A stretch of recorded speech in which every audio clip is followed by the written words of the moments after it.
shaping the future, transforming communities.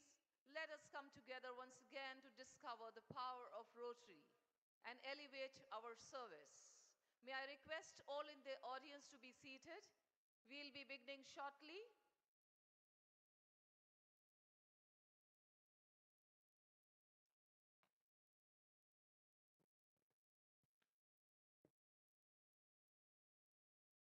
Good morning, ladies and gentlemen. A very warm welcome to the second day today of the KOCHI Institute, the Rotary Institute 2024 here in God's own country at KOCHI. And we are very happy that we will begin with the membership awards. And to do the honors, may we request Rotary International Director Anirudh Roy Chaudhary, Convenor Rotary Institute 2024, to kindly come up on stage, please. I'll request Rotary International Director T.N. Subramanian, past Rotary International Director Kamal Sangvi, and Rotary International Director Nominee Tom Gump to kindly come up and join me on stage, please.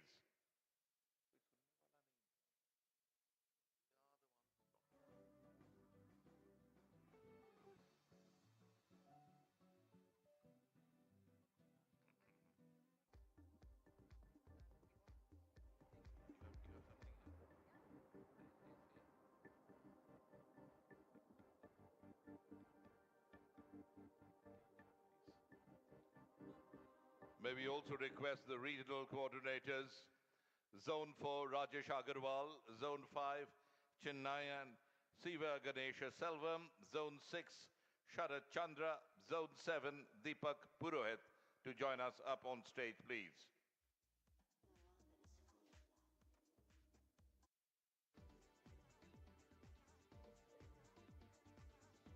And with that, may I request Rajesh Agarwal to do the announcements and take it forward, please.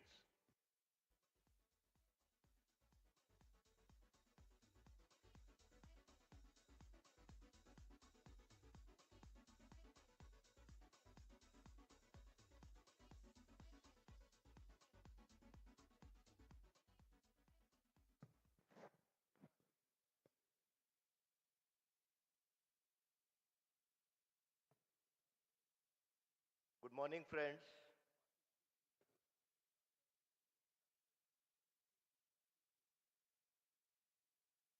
May I also request Trustee Marty Hillman to please join us on stage.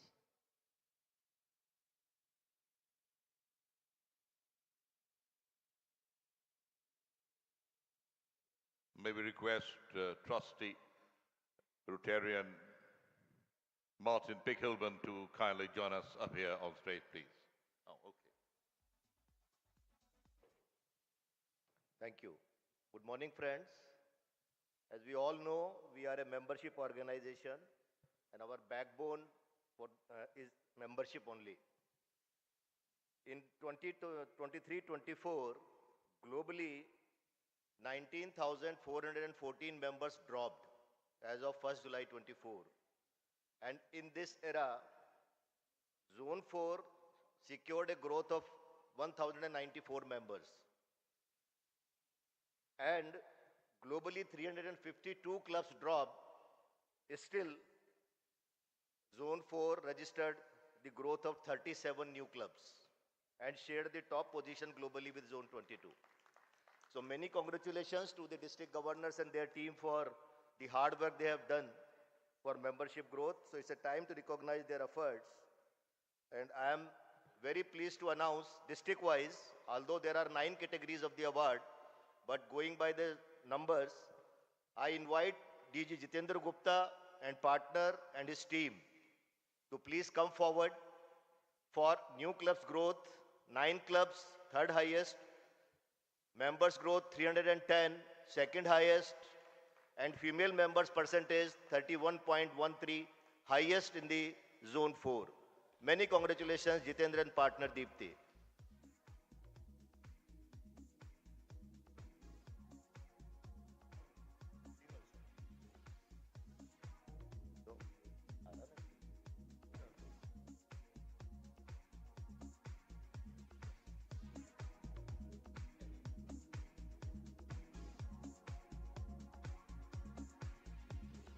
Audience, may please clap for this effort,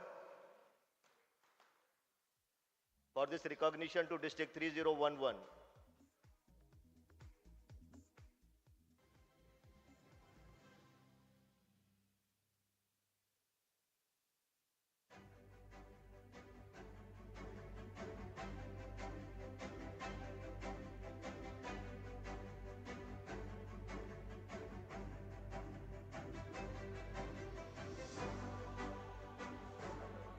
Thank you, D. Jitender. Many congratulations for your effort. Next is District 3012. 3012, DG Priyatosh Gupta and partner. They are being recognized for new clubs growth, total 10, second highest in zone 4. Percentage growth in membership, 8.31%, third highest in zone 4. And percentage of members under 40 years, 16.01%, third highest in zone 4. Anyone from District 3012? Next, please. District 3053. DG Pawan Khandelwal, being recognized for existing members retention percentage. As we all know, retention is the key area where we are working now, and that is why this particular recognition is being given. 88.54%, third highest in zone 4. New members retention percentage is 88.52%, second highest in zone 4. DG Pawan Khandelwal or anyone from District 3053? District 3055. DG Mehul Rathore and partner.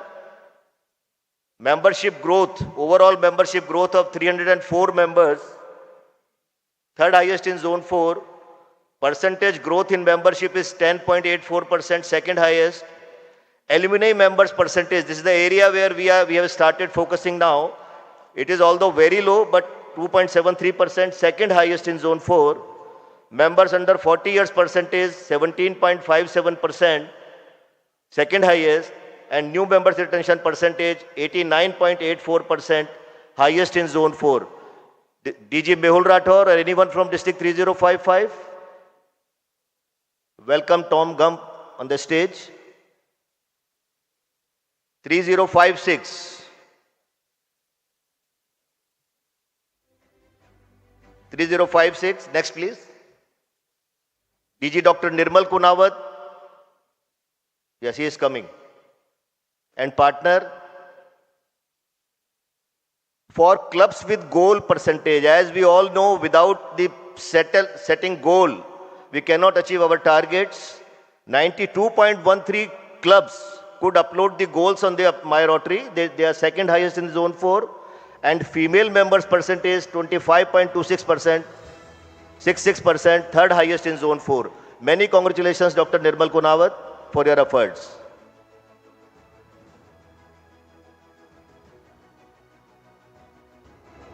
District 3060.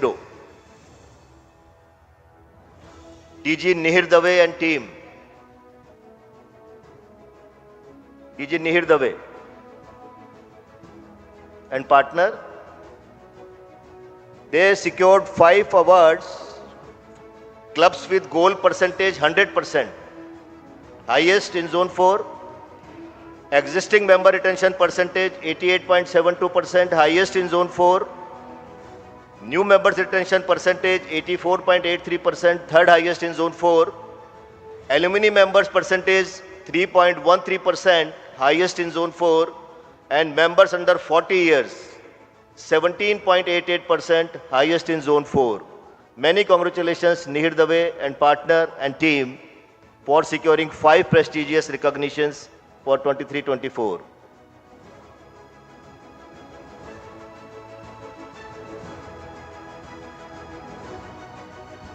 District 3070.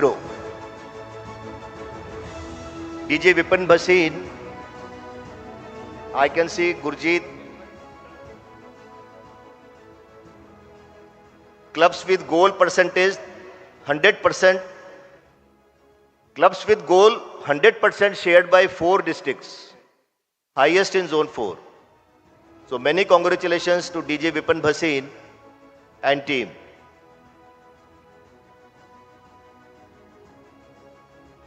And all of you must know that Gurjeet is my predecessor and I am his successor as Rotary Coordinator.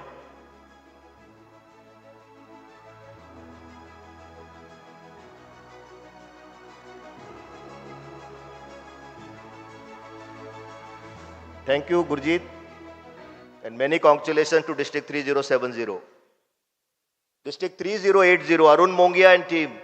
Arun Mongia, partner and team. They secured 3 awards, clubs with goal percentage, 100%, highest, shared by another 3 districts, 4. Zone 4, alumni members percentage, 1.84%, third highest, and existing members retention percentage, 88.67%, second highest in Zone 4. Many congratulations to Arun Bhai, District 3080.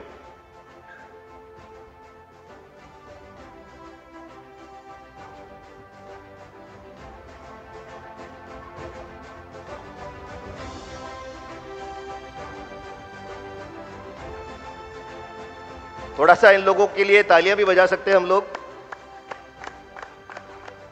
साल भर इस team ने काम किया है membership के ऊपर.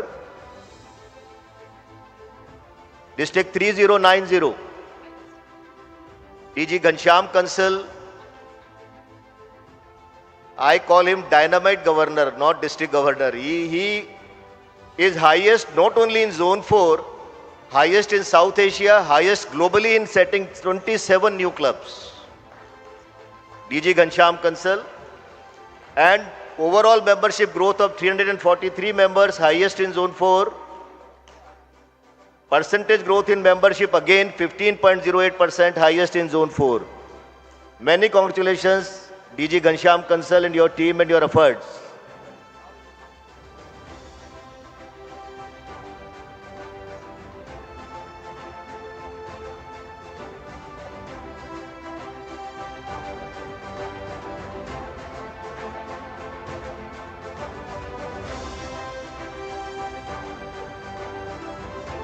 District 3141.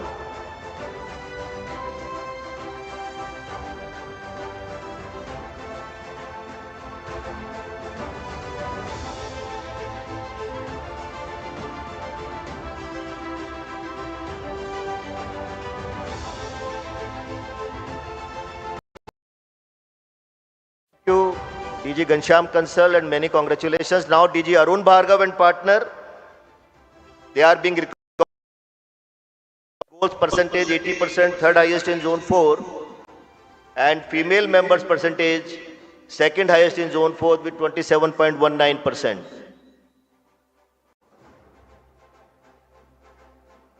Congratulations, DG Arun Bhargav.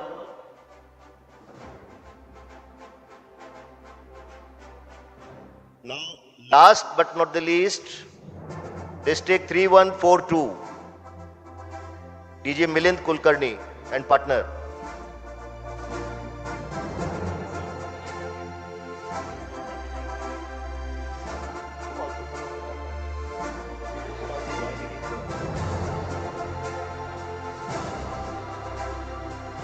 Please. He is being recognized, this district 3142 is being recognized for clubs with goal percentage 100%. Highest. So Namrata also wants to join. She is from District 3142. Many congratulations.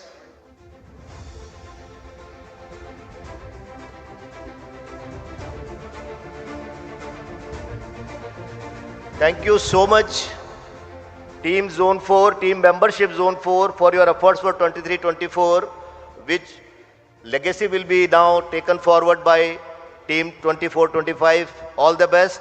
Thank you so much. Thank you so much, dignitaries. Now over to Namrata. Moving ahead. Now we will be presenting the RotaryIndia.org awards for the year 2023-24.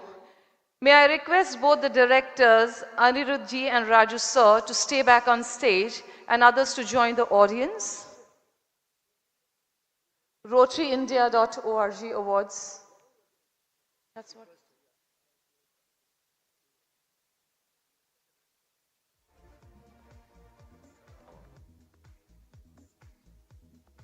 May I request Rotary India President Sanku Yun to please join us on stage.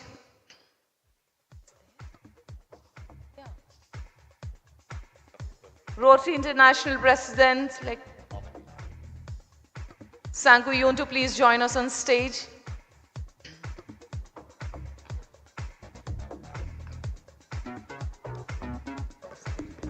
And for these awards, may I now invite Rotary India website chair, past district governor Anshuman Bandyopadhyay, and the 4 zonal coordinators of Rotary India on stage. We also invite Rotary India webmaster Rotarian Narendra Rao on stage, please.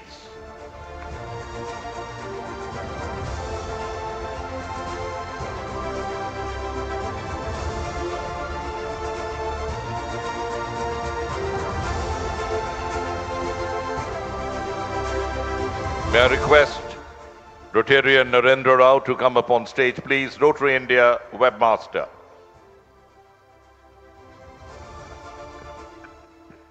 My friends, you all know that we have started this Rotary India platform around 4 years ago, and we are extremely happy that more than 3,500 clubs all across India, they are uploading their project details and data to Rotary India portal, and around 4,000 crores of the project value has already been uploaded. So this award is for 23-24. Zone wise, each zone 2 awards we will give, first and second. Who has uploaded maximum number of projects, you will be able to see their achievements on screen.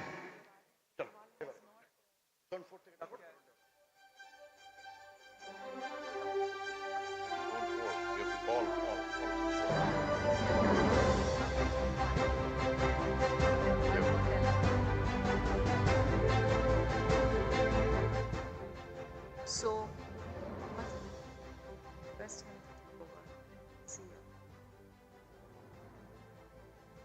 From Zone 5, Zone 4, Rajesh Agarwal.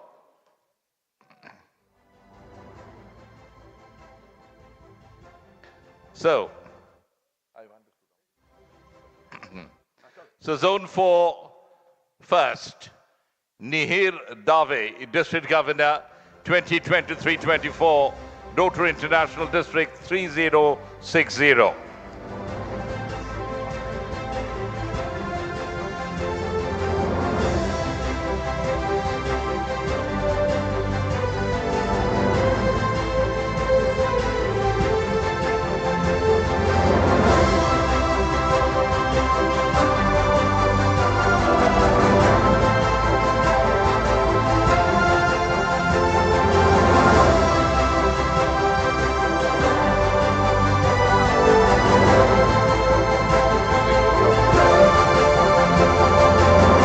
And now Zone 4, second, Arun Bhargav, District Governor, 2023-24, Rotary International District 3141.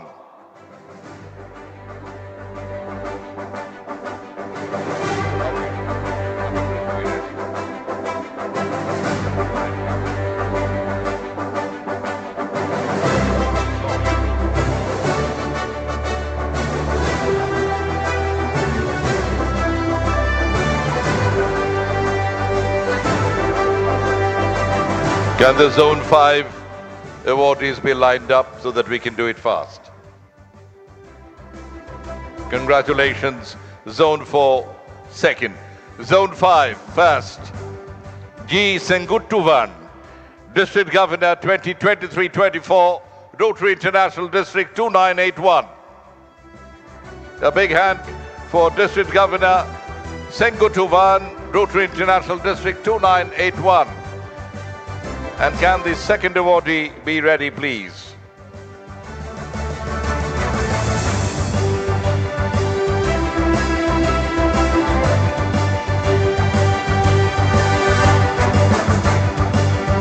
Zone 5, second, Dr. S. Sundarajan, District Governor, 2023-24, Rotary International District, 3203. Dr. S. Sundarajan. So that's the spirit, running up the stage. Dr. Sundarajan, District Governor, 2324, Rotary International District, 3203. Zone 6, please be ready. Hello. Zone 6, first, Hiralal Yadav, District Governor, 2023-24, Rotary International District, 3291.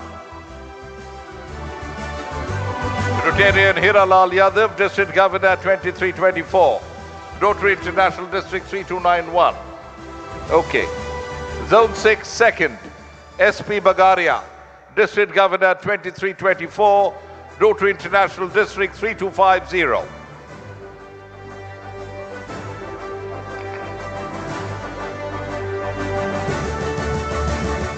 Rotarian Bagaria, SP Bagaria. Is coming? Okay.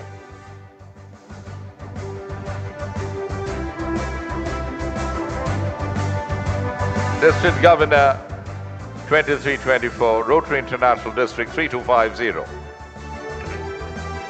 Zone 7, get ready, please. Congratulations. Zone 7, finally, Zone 7 first, Nasir H. Bursadwala, District Governor, 2324, Rotary International District, 3170.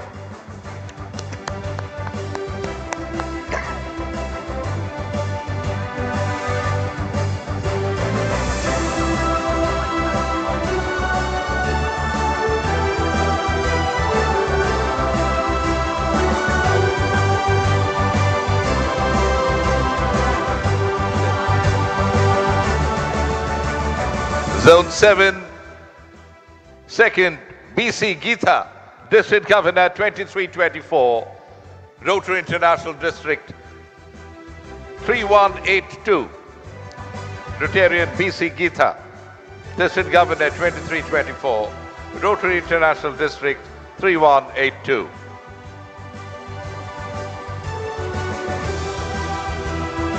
That then, ladies and gentlemen, is the Rotary India.org Awards. Thank you so much, Biplab. And thank you so much today for joining me on stage. I'm so privileged to have such an eminent and an experienced MOC alongside me. I am in continuation to the membership awards. I'm inviting now Zone 5, CS Shiva, to take over for the membership awards 2024. Good morning, friends. I am Sivanyana Selvam, Rotary Coordinator for Zone 5, the world's largest zone, and I'm happy to say that almost all the districts, they have done very well this year. That is in the year 23-24, and it was total positive growth by all the districts. I would now invite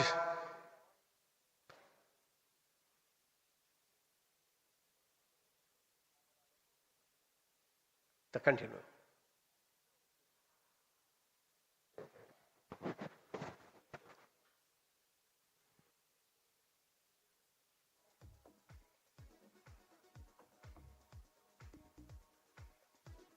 May I request RI Director Raju Subramaniam to be with us on the dais. While I do that, I request PRID Kamal Sangvi to join us back on stage, and also RID and Tom Gum to join me back on stage.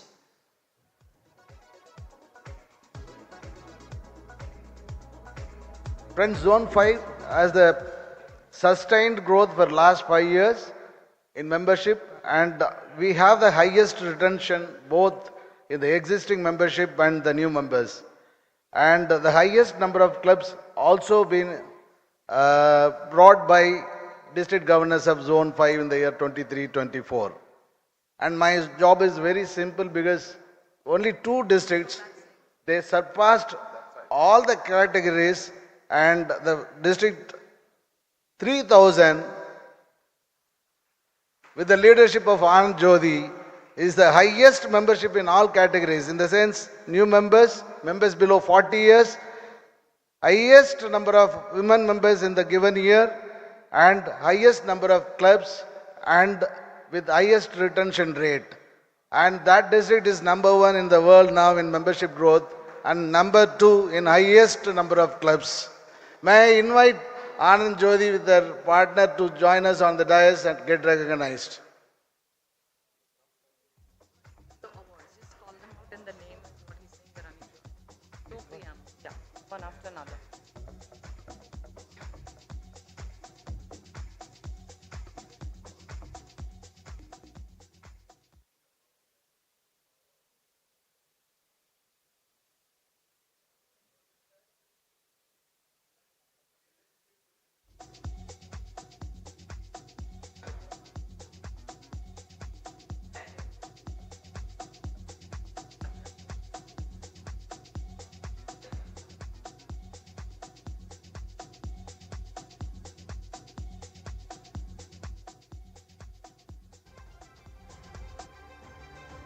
Friends, please give a big round of applause. This is the district has become the number 1 in the world as the membership growth is concerned in 2023-24. And for that entire team of 3,000, District 3,000, led by Anandita Jyoti, the district governor. Please join your hands once again, please.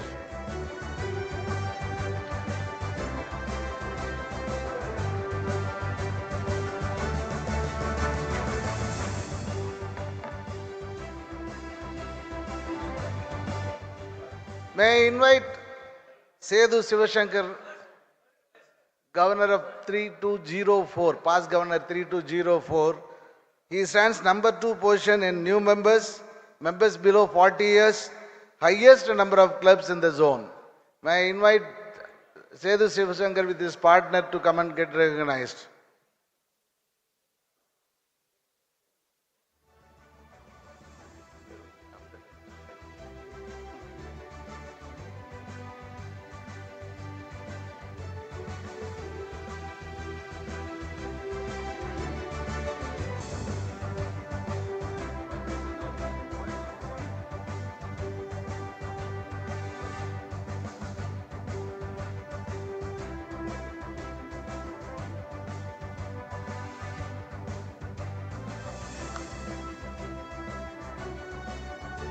Sure, we can all work towards a round of applause again and again because these are some very big achievements that we have made, and we as Rotarians can give a nice clap for the ones on the stage.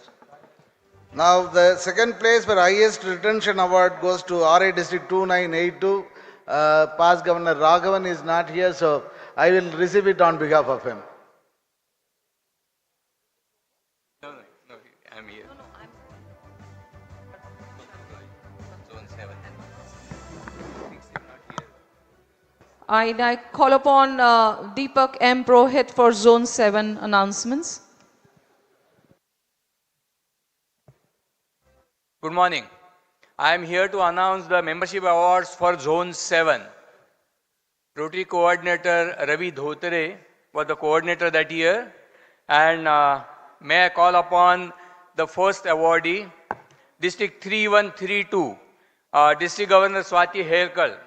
My friend, she bags 4 prestigious awards like top 1 in number of clubs growth, top 1 in membership growth, top 1 in membership growth percentage, and top 2 in members under 40. Let us give her a big hand.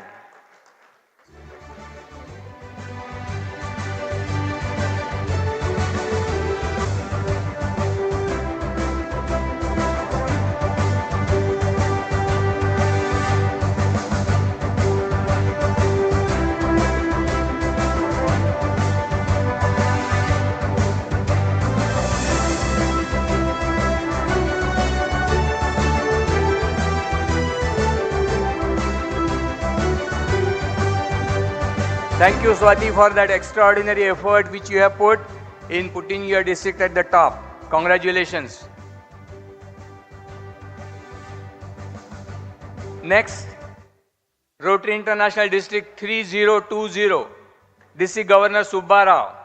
He is top 1 in members under 40, top 1 in alumni membership, top 2 in membership growth in percentage, top 2 in membership growth, and top 3 in new members retention. Hearty congratulations, Subbarao.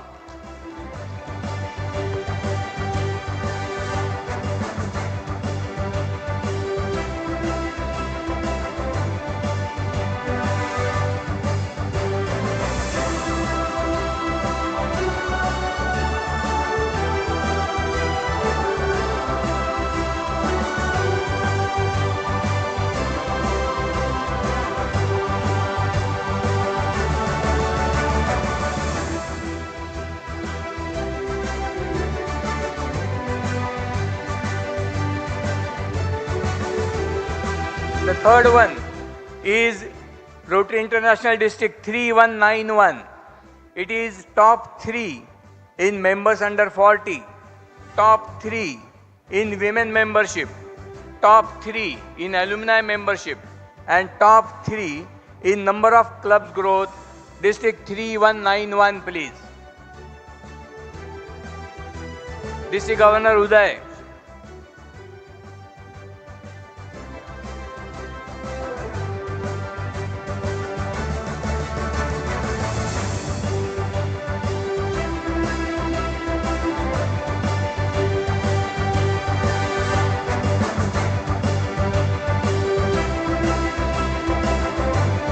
The next is Rotary District 3192, DG Rajendra Prasad, 3192.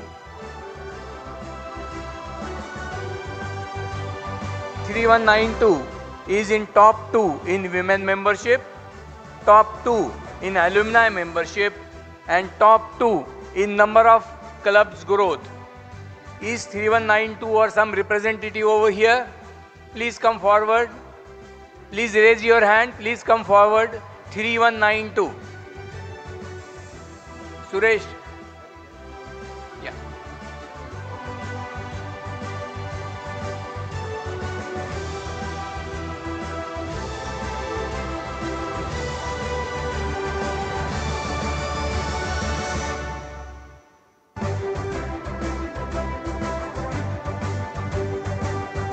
The next is Rotary District 3182, DG Geeta. She is top 1 in existing members retention. She is top 3 in membership growth in percentage, and she is top 3 in the membership growth. RI District 3182 or a representative of 3182.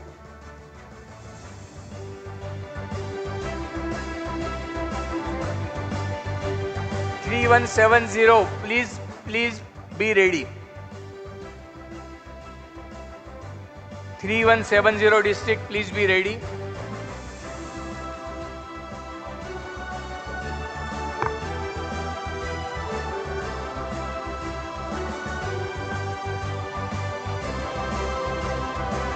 Hearty congratulations, District 3182.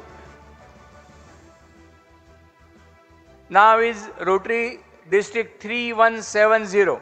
It is top 2 in existing members retention, and then it is top 2 in the new members retention. District Governor Nasir Borsadwala or a representative.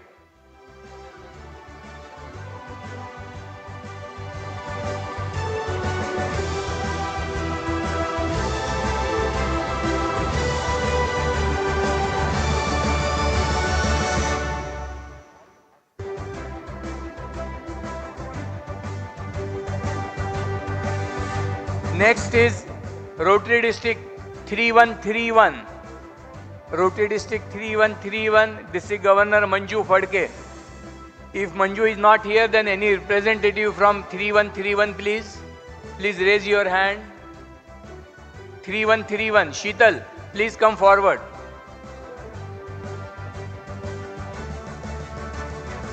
District 3131 is top 1 in women membership. Let us give him a big hand.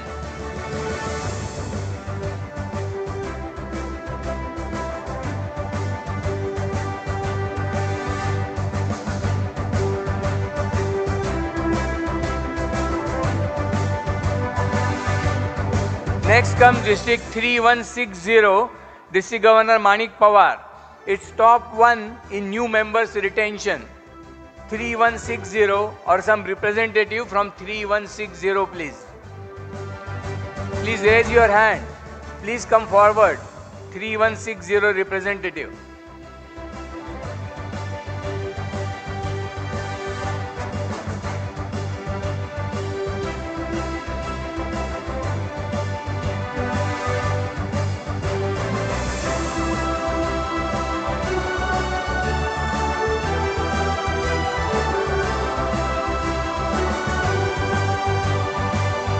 Okay friends, the last but not the least is Rotary District 3181, Governor Keshav. 3181 or some representative from 3181 is top 3 in the existing members retention. 3181, Governor Keshav. Thank you so much, sir. And if there are any Rotary coordinators seated in the audience, we invite you to quickly join us on stage for a lovely picture for memory's sake. Can we have the Rotary coordinators on stage quickly?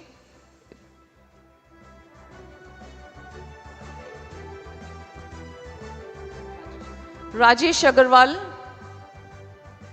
Rotary coordinator Rajesh Agarwal, can we have you on stage, please?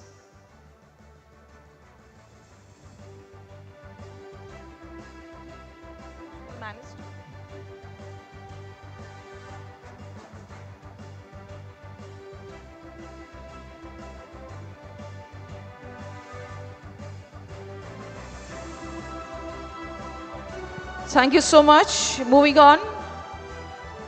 People leave, memories stay. Past hurts, they say. Silent heart cries aloud, feels lonely amidst a crowd. Ladies and gentlemen, there are people who have gone by.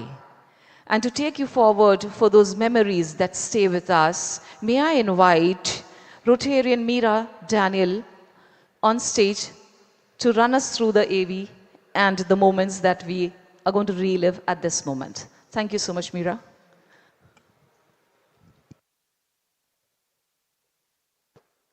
Good morning, everyone. Every life is a gift from God, and every life is worth celebrating and is precious. The holy books unanimously tell us that we are made from dust, and to dust we return. But what we do and how we live during our short span of life is what that matters.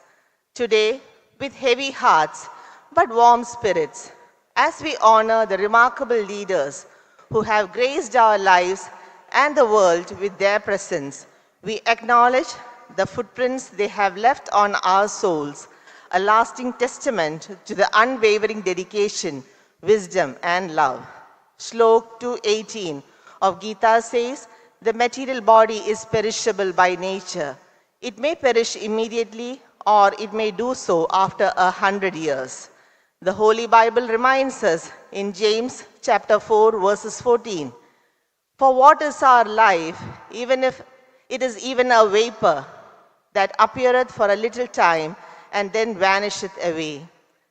The Quran echoes in the same sentiment, verily, you, the mankind, are created from the dust, and then you will return to the earth. That is Surah Taha 20 verses 15.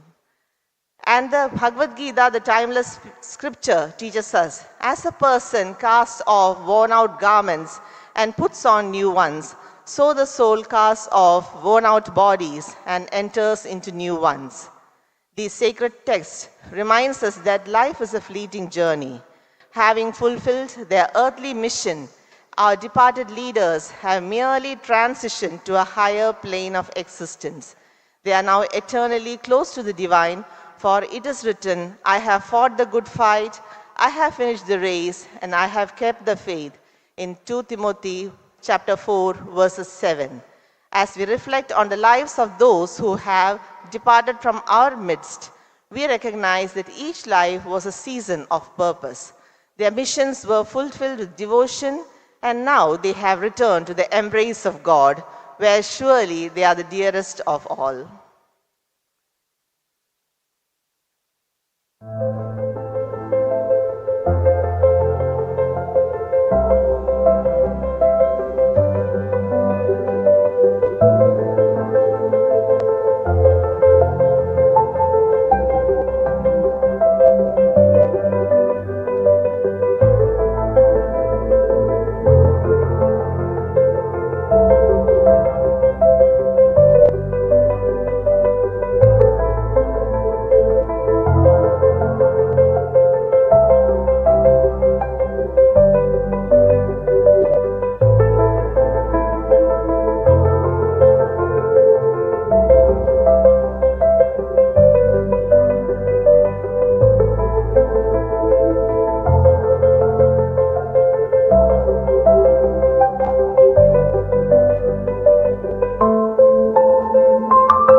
With deep gratitude and pain, let us celebrate the life of beloved PDG Samir Haryani, our vibrant chairman of the Entertainment Committee at Rotary Institute, Kochi.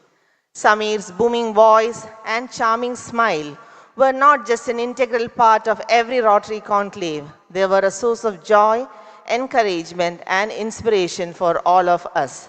His warm spirit illuminated our events, leaving a lasting imprint on our hearts. Though Samir may no longer be with us in body, he lives on in the cherished memories we hold dear. Dear Samir, you are truly dearest to God, and we truly miss you at the Kochi Institute. To all our dear leaders, friends who left us, we say, thank you for your guidance, your compassion, and your vision.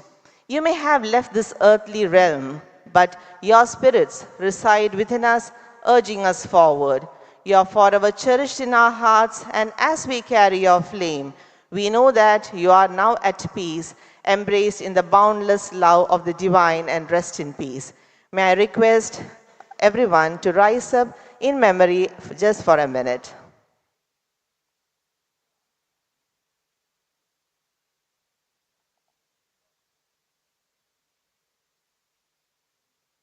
Thank you.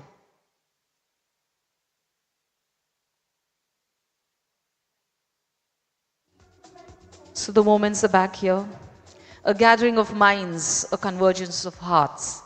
Rotary International Institute 2024 is here to discover, elevate, and inspire. And we are empowered and transformed into what we are today. Taking the sessions forward, may I request Biplab to take it ahead from here. We shall now rise for the national anthems of Nepal and then Sri Lanka.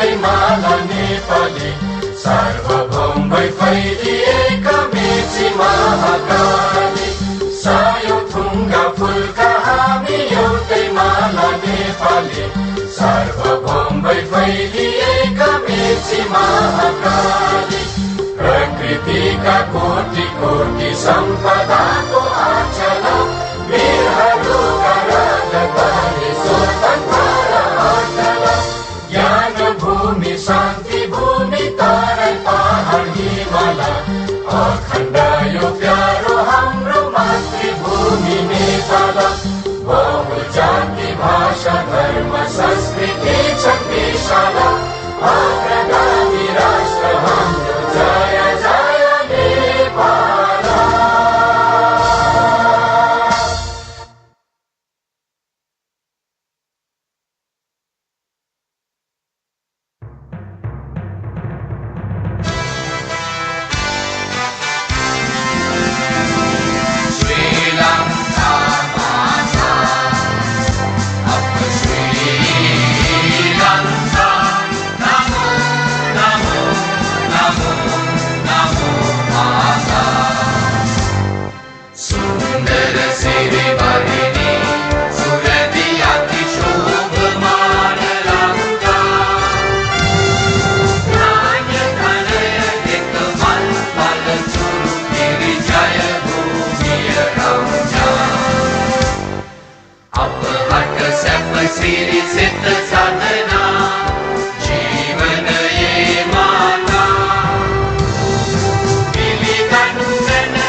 Address.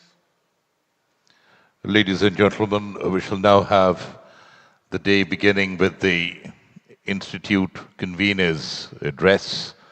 May I welcome on stage once more Rotary International Director Anirudh Roy Chaudhary, Convener Rotary Institute 2024, for his Convener's address, please.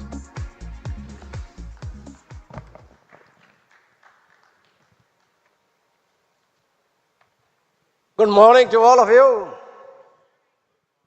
Good morning. Good morning. I don't think so. There's no energy at all.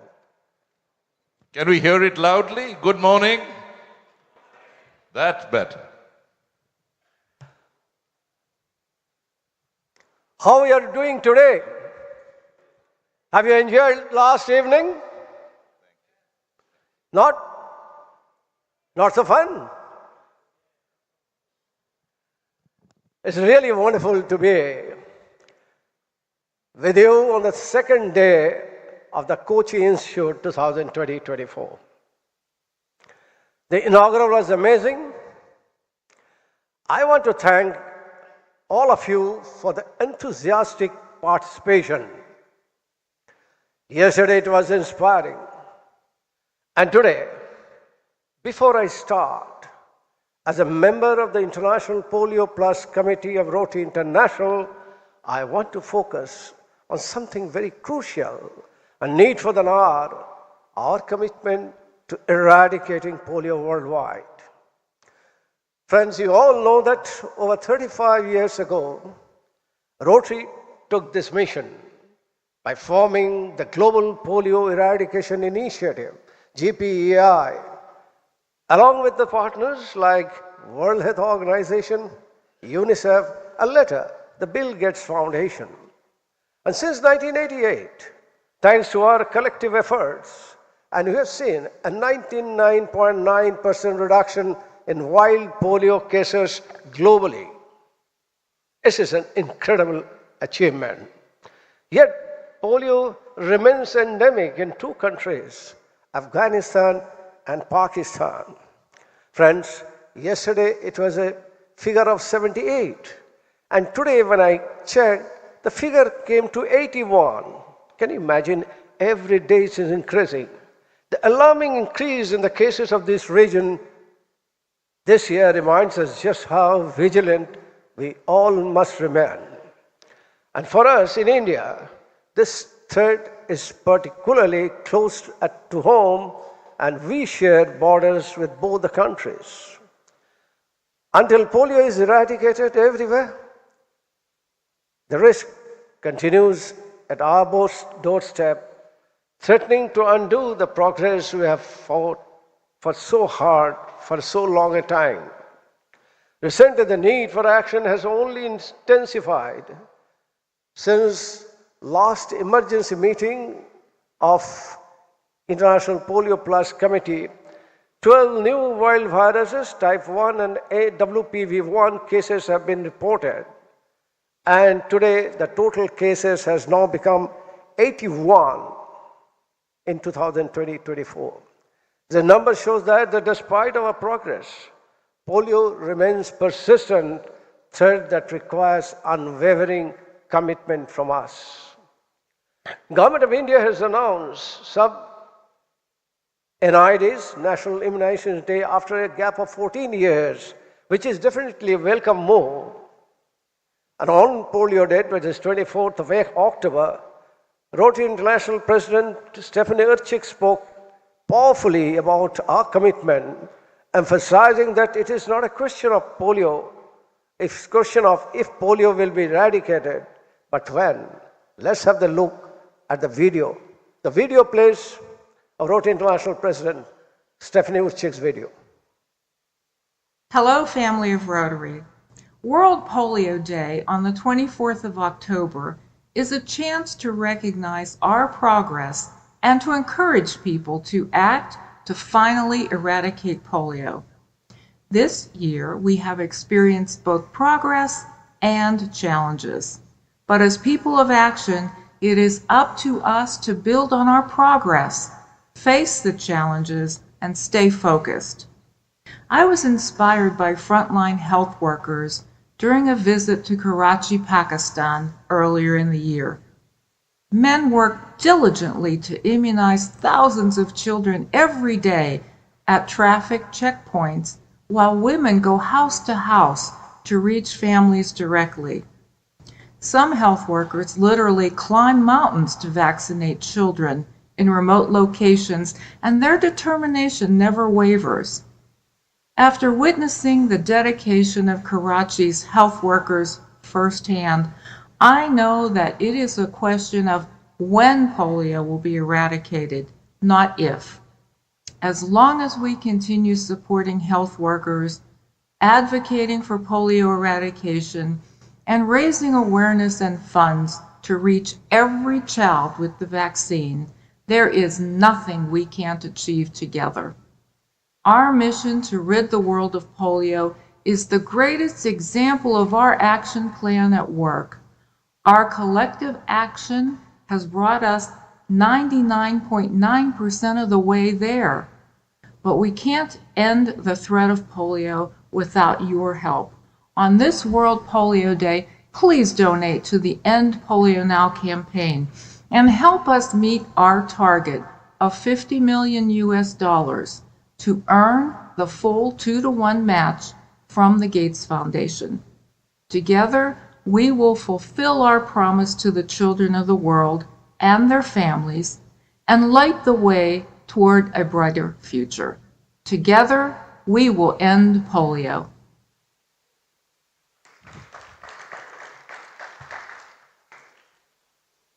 Friends, we all know that on the World Polio Day on 24th of October 2024, all the districts of 4 zones of this subcontinent have been quite active mobilizing public opinion, and for that I compliment all the district governors present here. You have done a very good job all along your revenue districts under your control. Friends, to achieve this remarkable milestone, we have to build up the momentum what we had prior to 2014.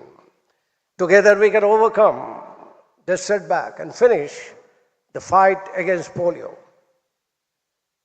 Recently, the International Polio Plus Committee met in October, and they have allotted a fund of $37.6 million given to WHO for taking appropriate actions against this just emergence of this serious threat. We have also given UNICEF $12.5 million in the grants. So already we have paid a $50 million grants in the month of October. We have proved that to ensure that we step up our activities all around the world. This funding has been critical activities in Pakistan, Afghanistan, as well as the outbreak response countries. Friends, today I urge each one of you to consider the role we all play in this journey. Let us keep pushing forward, ensure Rotary's legacy includes a world polio-free. Together we can achieve one of the greatest public health victories in history. On that projects not only our borders, but every child everywhere in the world. Thank you, friend, for your dedication. Let's make this mission our lasting gift to the world. Thank you.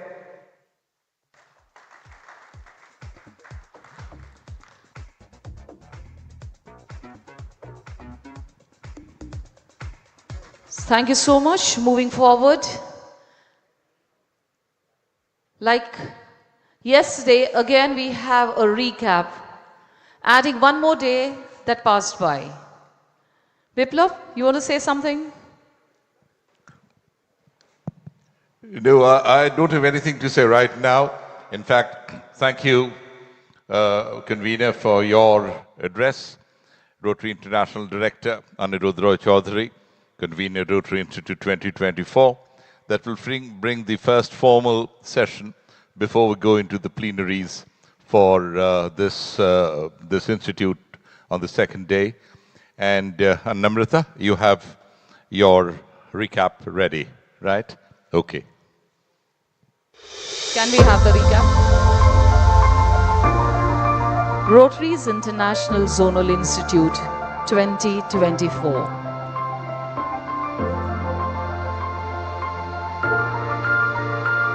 We respect the ladies in Rotary's family, and so we believe in the power of women, and to empower women, we have decided to give this authority.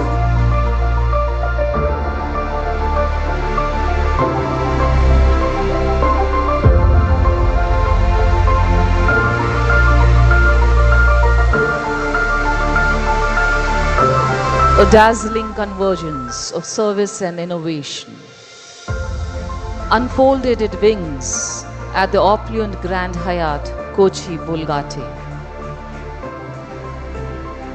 This prestigious gathering brought together a constellation of Rotarians from India, Pakistan, Bangladesh, Sri Lanka, Nepal, Bhutan, and Maldives. The first 4 days were a concerto of learning, networking, and inspiration for participants. Rotary Institute 2024 an unforgettable chapter in our shared journey of service. Like notes in a harmonious tune, engaged in insightful discussions, shared their melodies of best practices, and forged bonds that will resonate years to come. The event was a celebration of Rotary's illustrious history, a prelude to a future brimming with service and innovation. As the Institute enters its final crescendo since yesterday, attendees eagerly anticipated more thought-provoking sessions, graced by the renowned speakers and industry luminaries. Today, once again, the spotlight will be on addressing global challenges, empowering communities, and igniting the spark of positive change.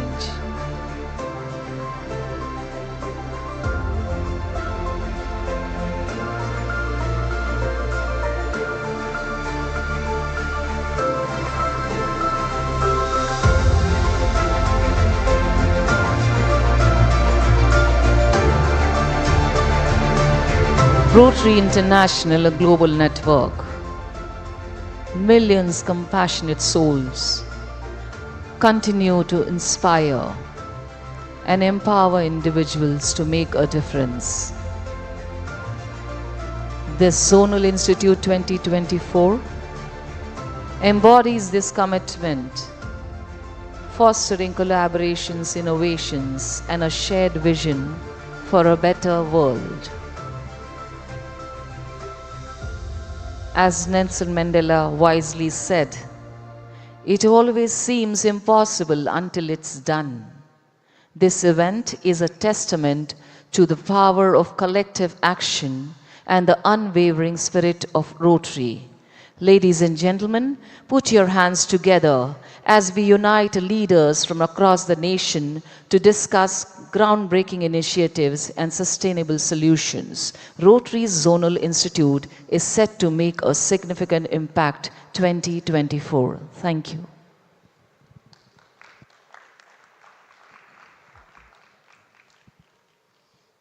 Thanks very much, Namrata, for that wonderful coverage of what we have seen over the past few days. Now, we move into the plenaries, and the first plenary is called Celebrate Rotary General, a theme that emphasizes the spirit of community service, fellowship that defines Rotary International. Celebrate Rotary aims to strengthen the bond within the clubs and showcase the transformative power of Rotary's commitment across the world to make a difference. And in this plenary, may I request that past District Governor John Daniel, Chairman Rotary Institute 2024, to come up, please. Joining us on stage will be Rotary International President Nominee Sanku Yoon. May we request Rotarian Sanku Yoon to join us on stage, please. The Rotary International President Nominee. And of course, past District Governor Gopala Krishnan to join us on stage, because Rotarian Gopala Krishnan will take us through the gratitude, felicitation, and mementos. So it's over to the session chair, past District Governor Rotarian John Daniel, Chairman Rotary Institute 2024, on Celebrate Rotary.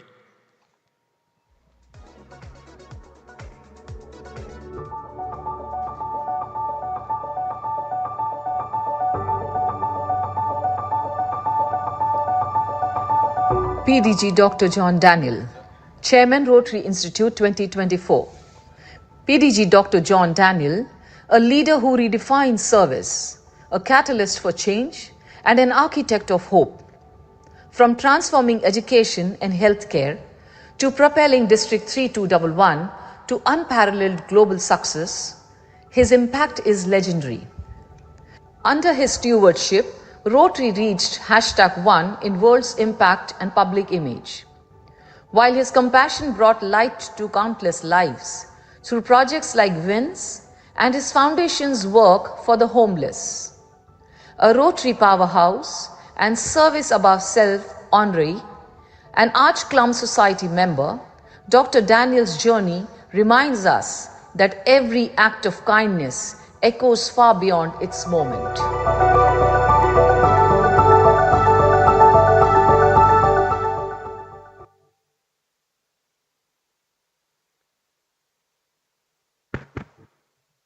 Good morning, esteemed friends. Good morning. Thank you. What a delight it is to see each and every one of you gathered here today. I trust you all enjoyed a wonderful time yesterday. Today we have, yes, if you're clapping, clap well. Thank you. I trust you all enjoyed a wonderful time yesterday. Today we have an exceptional agenda lined up, featuring insightful sessions led by renowned leaders both within and beyond the Rotary community. Not to mention, we are in for a fair share of fun and entertainment to rejuvenate our spirits. As famous poet W.H. Davies said, and I quote, "What is this life if full of care? We have no time to stand and stare." For all of us, Rotary is not just an organization. It is a fervent passion fueled by a mission to enrich lives. So, why do we celebrate Rotary? Consider this.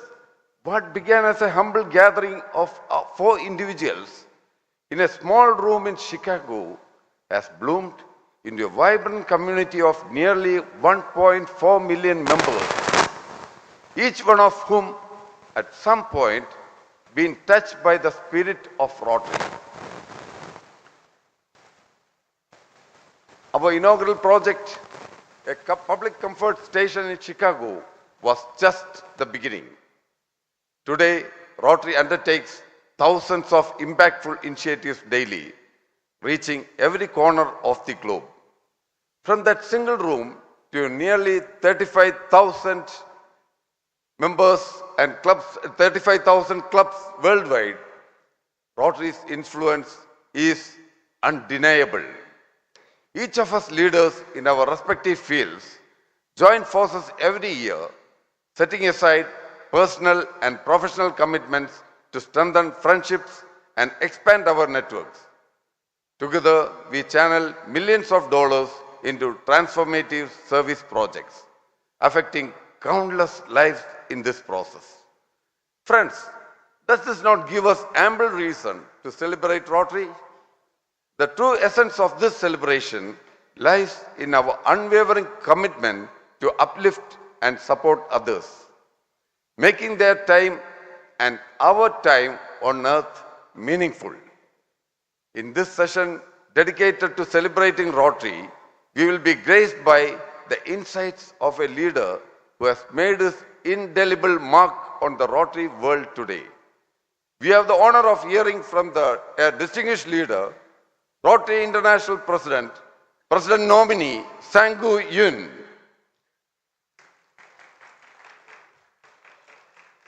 Though we had hoped a welcome to John Yuko in person, but unforeseen circumstances prevent him from joining us and also to come online. So, without further ado, let us extend a warm welcome to the Rotary International President Nominee Sang-Gu Yun amidst us. Very humble, loving Rotary leader, he has travelled afar to be with us. Let us see his introduction.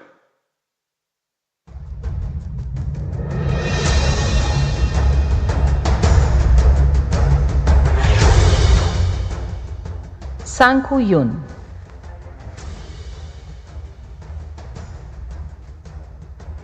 Sang-Koo Yoon, the dynamic leader from Rotary Club of Se, Honyong, Seoul, Korea, is set to become Rotary International President for 2026-27.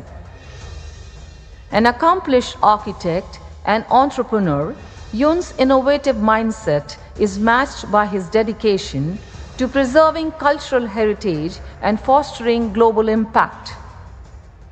A Rotarian since 1987, Yoon has played key roles in initiatives like Keep Mongolian Green Project and End Polio Now campaign, showcasing his global impact. Recognized with accolades such as Rotary Foundation's Distinguished Service Award and honors from Queen Elizabeth II and Mongolia's President, Yoon exemplifies Rotary's ethos of service above self. With his deep commitment to unity and progress, Sang-Koo Yoon's leadership promises a brighter future for communities worldwide. Welcome, Mr. Sang-Koo Yoon. We are all here to listen to your thoughts on how we celebrate Rotary. Thank you.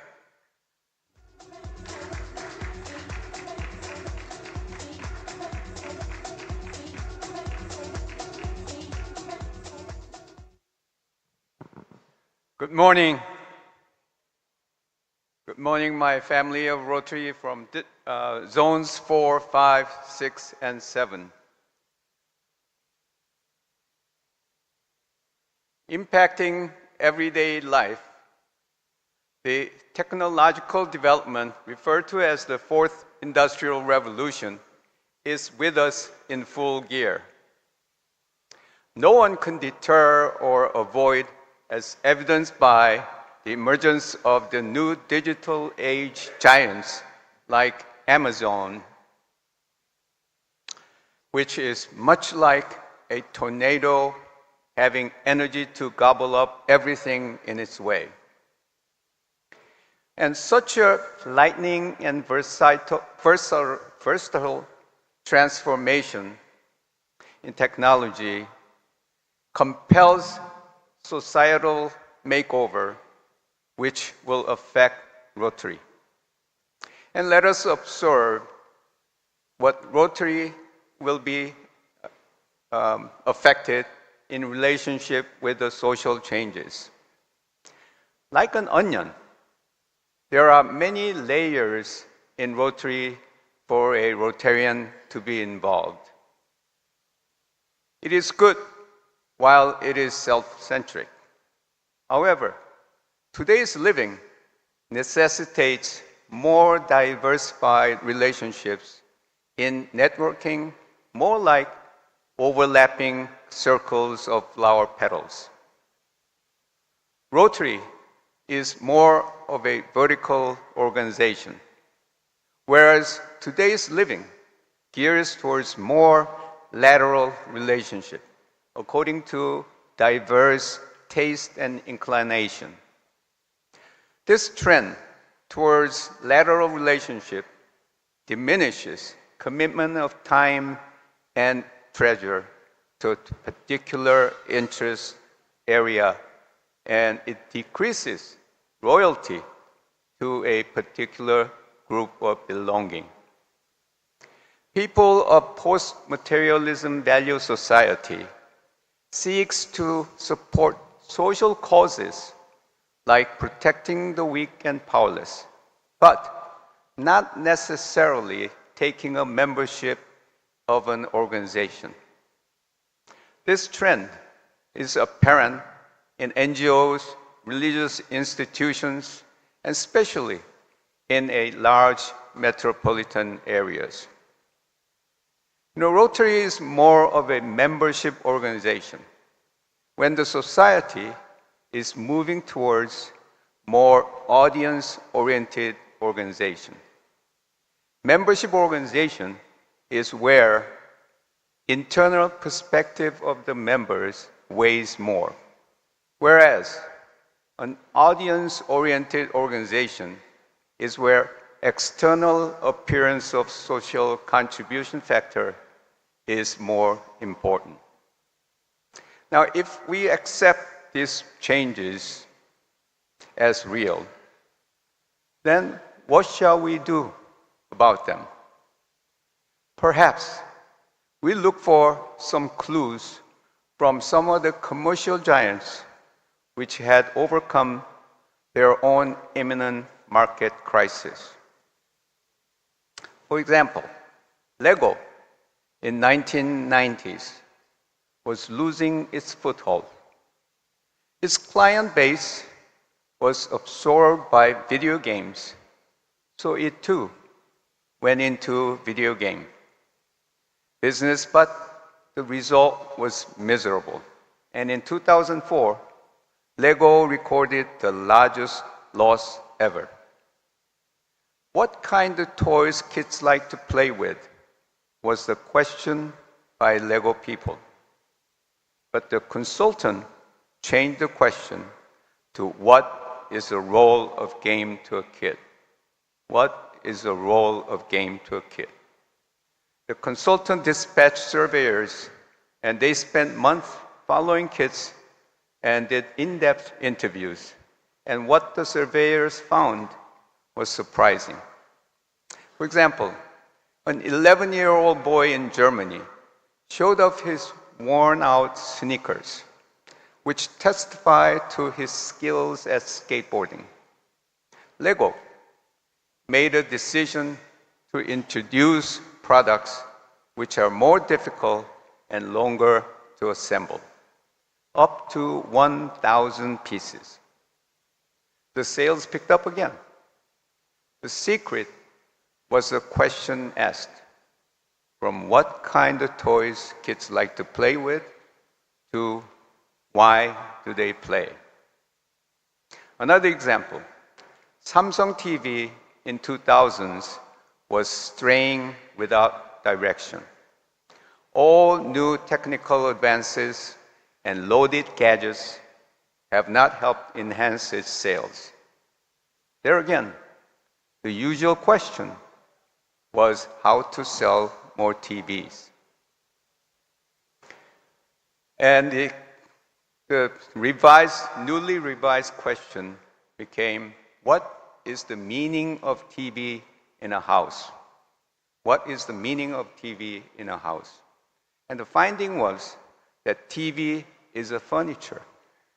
So Samsung changed its strategy and morphed its TV design, thinking was as a furniture, and made headway in the marketplace. The takeaway from the above examples in the business world is how to direct the question. For Samsung, it was what is the meaning of a TV in a house, rather than how to sell more TVs. For Lego, it was a question of humanities. What is the role of game to a kid? Rather than that, evolved to why do they play? Why do they play? Rather than what kind of toys kids like to play with. Then, what is the right question for us to ask for Rotary? Is it, how can you get more people to join us? It should be asked, what is the role of service to people? What is the role of service to people? Now, if we put right question, then we should arrive at the right solution. And let us find out, what is the role of service rather than how can we get more people? Once we are certain of the question we should be asking, I would like to suggest that we do two things. First, let us engage more in service, especially hands-on service, rather than trying to ask them to join Rotary. Let people know about what we do for humanity, Let us open our doors so that more people can participate in Rotary without becoming a member. Let us ask our prospective members to our service activities. Let them have an opportunity to get to know what Rotary does. Second, let us utilize technology. Rotary as a one-stop solution to all matters of service, a clearinghouse for anybody who's interested in service. Let Rotary be not only relevant of the changing times, but be at the leading edge. Google, Facebook, Amazon are software companies, platforms, which have conquered the world with their easy to access the softwares for anyone to be in and out, just like it's your own home. They're loaded with everything you like, everything you need, and they have the fail-proof system. Now, if you look at Rotary, it has all the ingredients to be a platform relative to service, doesn't it? Rotary has 120 years of experience, accumulated knowledge. Rotarians are in 200 countries with 1.2 million members in every corner of the world.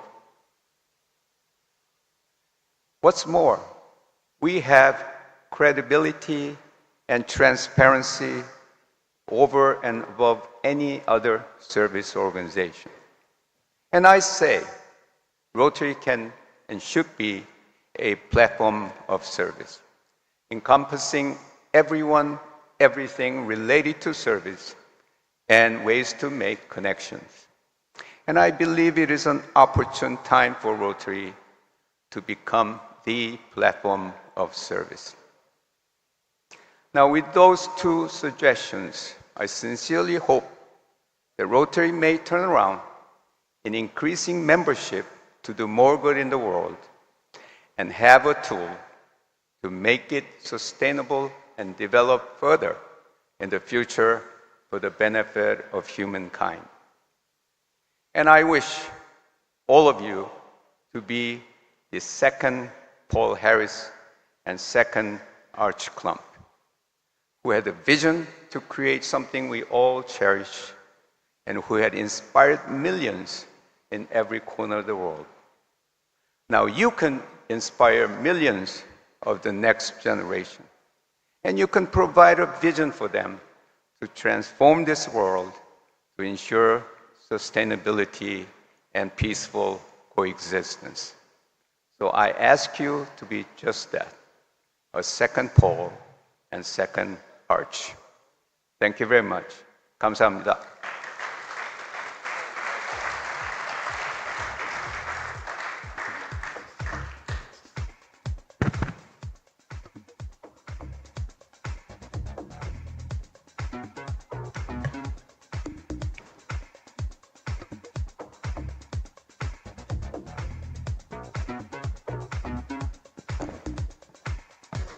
Thank you, Mr. Sanguine, for that insightful address. Now may I invite Past District Governor Gopalakrishnan to extend the gratitude.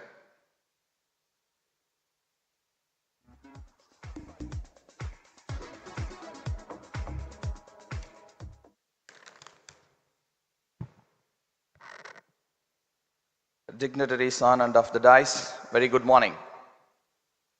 On behalf of the organizing team and the convener of the Institute, I extend my heartfelt thanks to all the distinguished leaders and delegates who graced this session, Celebrate Rotary, with their presence and insights.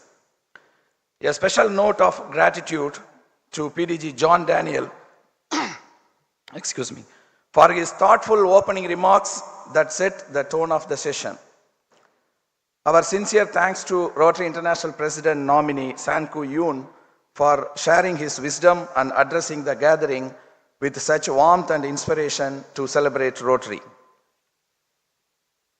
May I request that past Rotary International President Rajaji and Ushaji be please escorted to the stage with Sergeant at Arms, please. May I also request Convenor,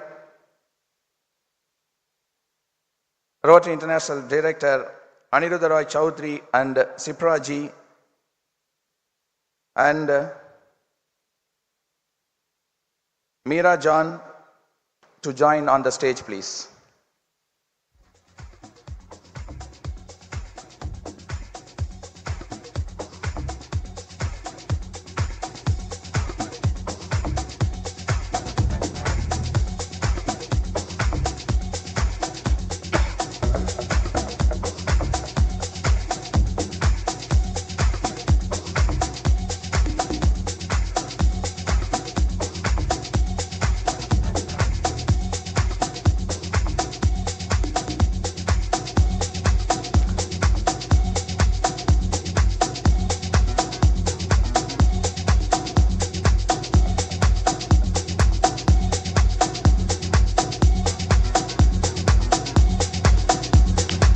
Friends, it is our privilege to honor and felicitate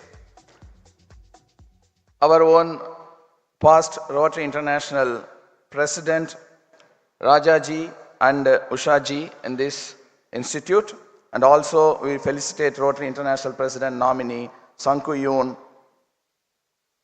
First, I request Aniruddhaji and Sipraji to present Saul to Rajaji and Ushaji, please.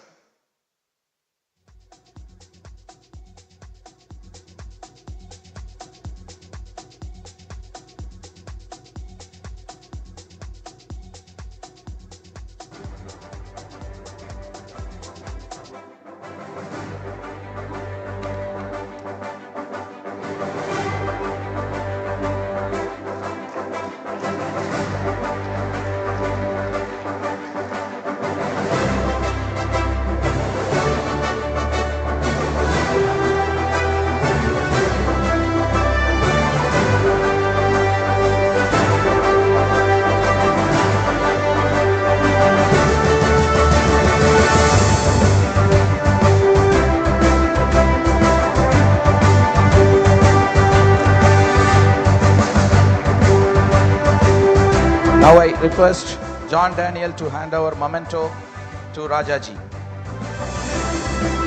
I invite Meera John to present gift to Ushaji as a token of our affection.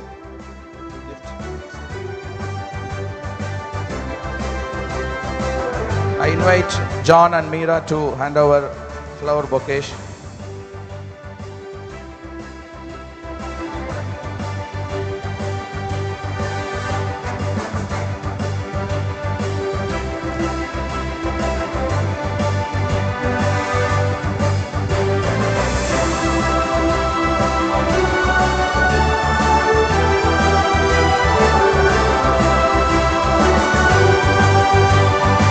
Now I request Aniruddhaji to present Saul to Rotary International President Nominee Sanku Yoon. Sir, this is our traditional way of recognizing our guest.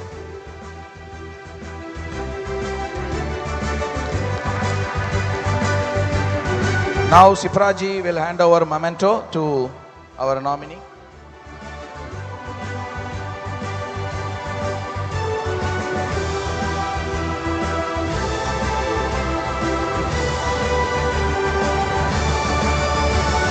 I request John to present a gift to our nominee.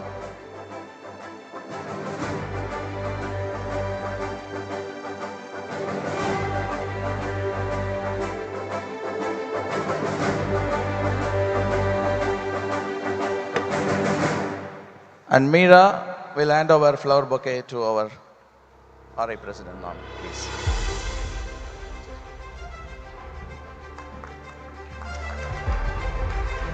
And it's my privilege to hand over a memento to the Institute Chair and the Chair of this session, PDG John Daniel.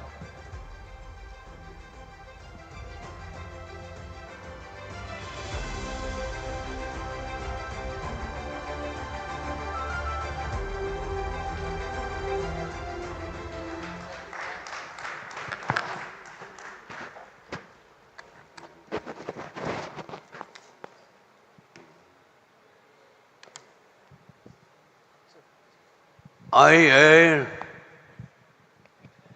very happy to hear of this KOCHI institution. And we have the leading president of the DNF, who was the governor in the club he became there.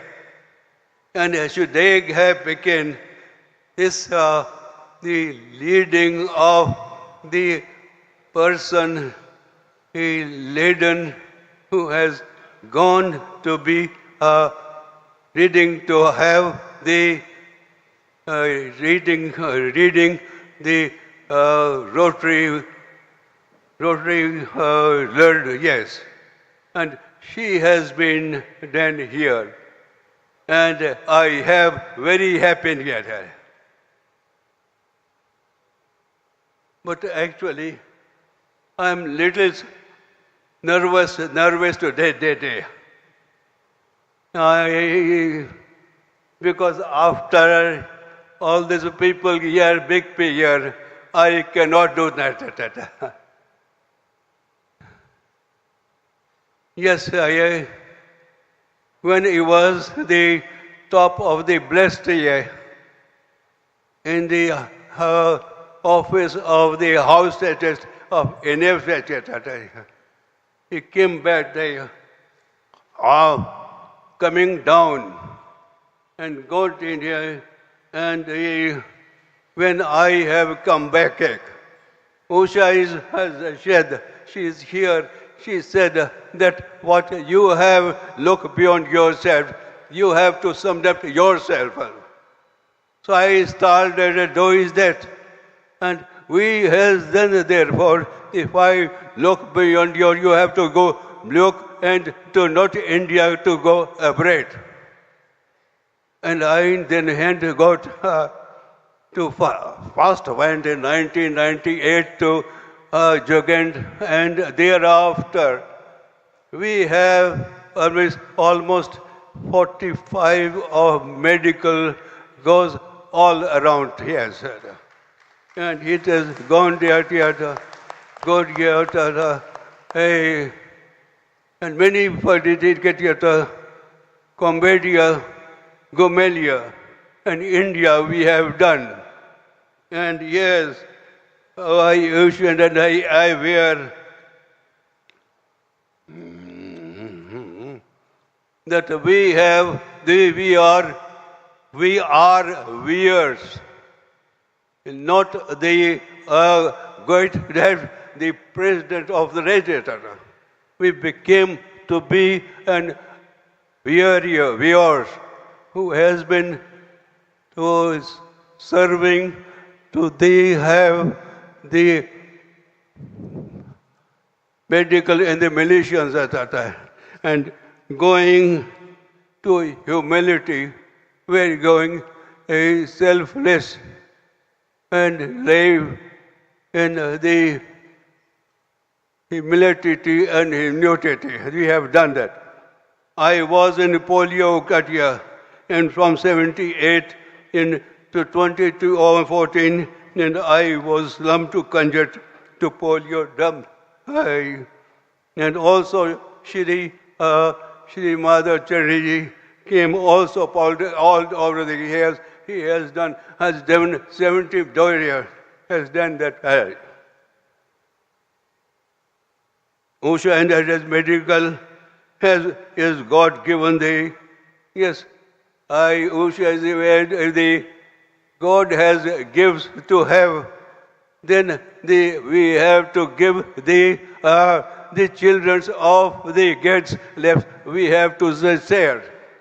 And this is what we have done. Because these are the humility, etc. And now we are the time that we have a treat of Bhatu, and then Raju Jiya, And then I have very surely he and his wife Jiv came from Calcutta to visit him to bring here. And we have here and to invite her. I also thank you of Dr. John Diali. He has the king. He has done that. And the event is this is I have to bless a blessing to me, but actually you are doing to bringing to me with us. Thank you.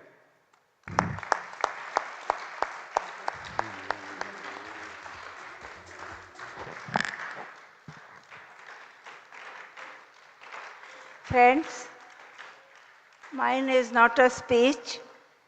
Just want to thank Director Anirudh Shipra and you all for your friendship, for your warmth, for your respect to us both.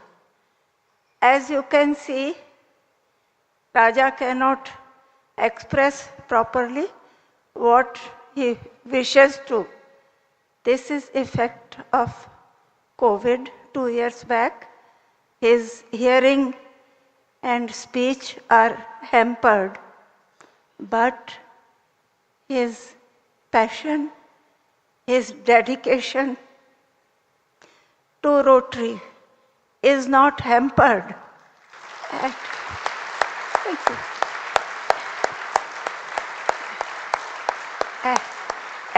At 90 plus, he is here because of love for Rotary and love of you all. My one request is keep us both in your thoughts and prayers so that we can do what we can still for Rotary. Thank you so much.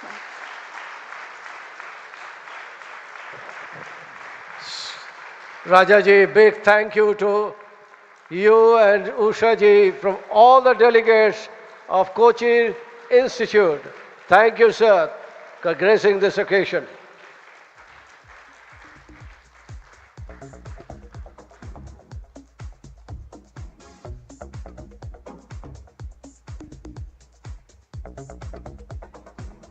Friends and leaders, we have a special announcement.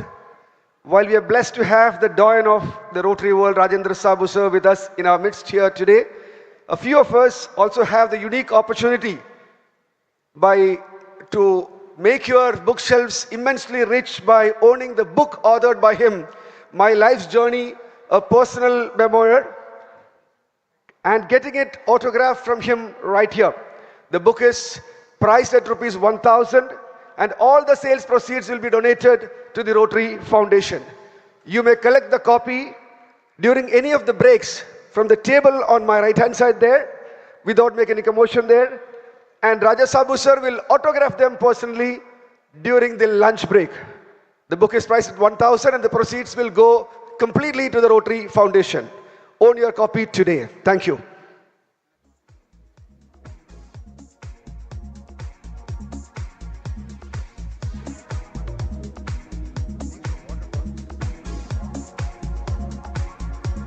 Thank you so much. Moving on.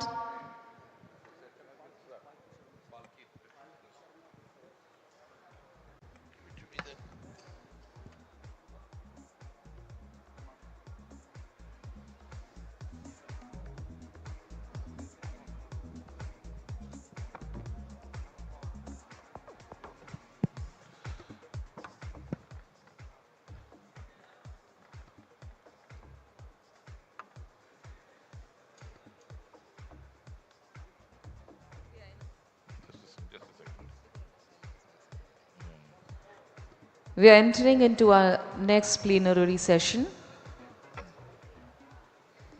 Rotary brings peace.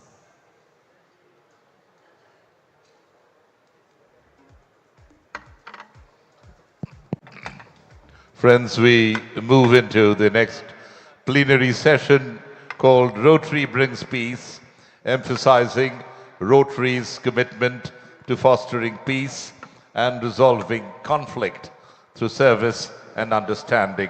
It reflects Rotary's core values of compassion, collaboration, and community engagement. Through various initiatives such as peace-building programs, conflict resolution training, and humanitarian projects, Rotary aims to address the root causes of violence and promote lasting peace. And to take us through this session, may I invite on stage the session chair, past the Rotary Foundation trustee, Ghulam Vahanvati. Can we have you on stage, please? Past TRF trustee, the Rotary Foundation. May we have on stage Palki Sharma, eminent journalist. And may I invite on stage past District Governor Muthu Palliappan, who's going to take us through the Gratitude, Memento and Pride of India Award. So there we are, ladies and gentlemen, and friends in Rotary, the plenary session called Rotary Brings Peace. Over to the session chair, past the Rotary Foundation trustee, Ghulam Vahanvati.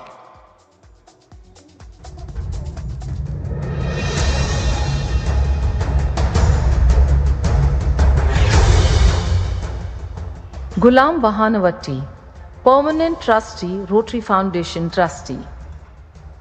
Ghulam Vahanvati, whose experience as a group study exchange member in 1978 inspired his Rotary journey. A Rotarian since 1979, Vahanvati has been a driving force in service and giving. As District Governor, he led a record-breaking contribution of $654,000 to the Rotary Foundation, the largest in Indian Rotary districts until 2006-07. He has served Rotary in numerous capacities, including as a Rotary Regional Foundation Coordinator, Training Leader and Committee Chair. For his tireless dedication, Vahanvati has been honored with Rotary's Service Above Self Award, embodying the spirit of Rotary's mission to make lasting impacts.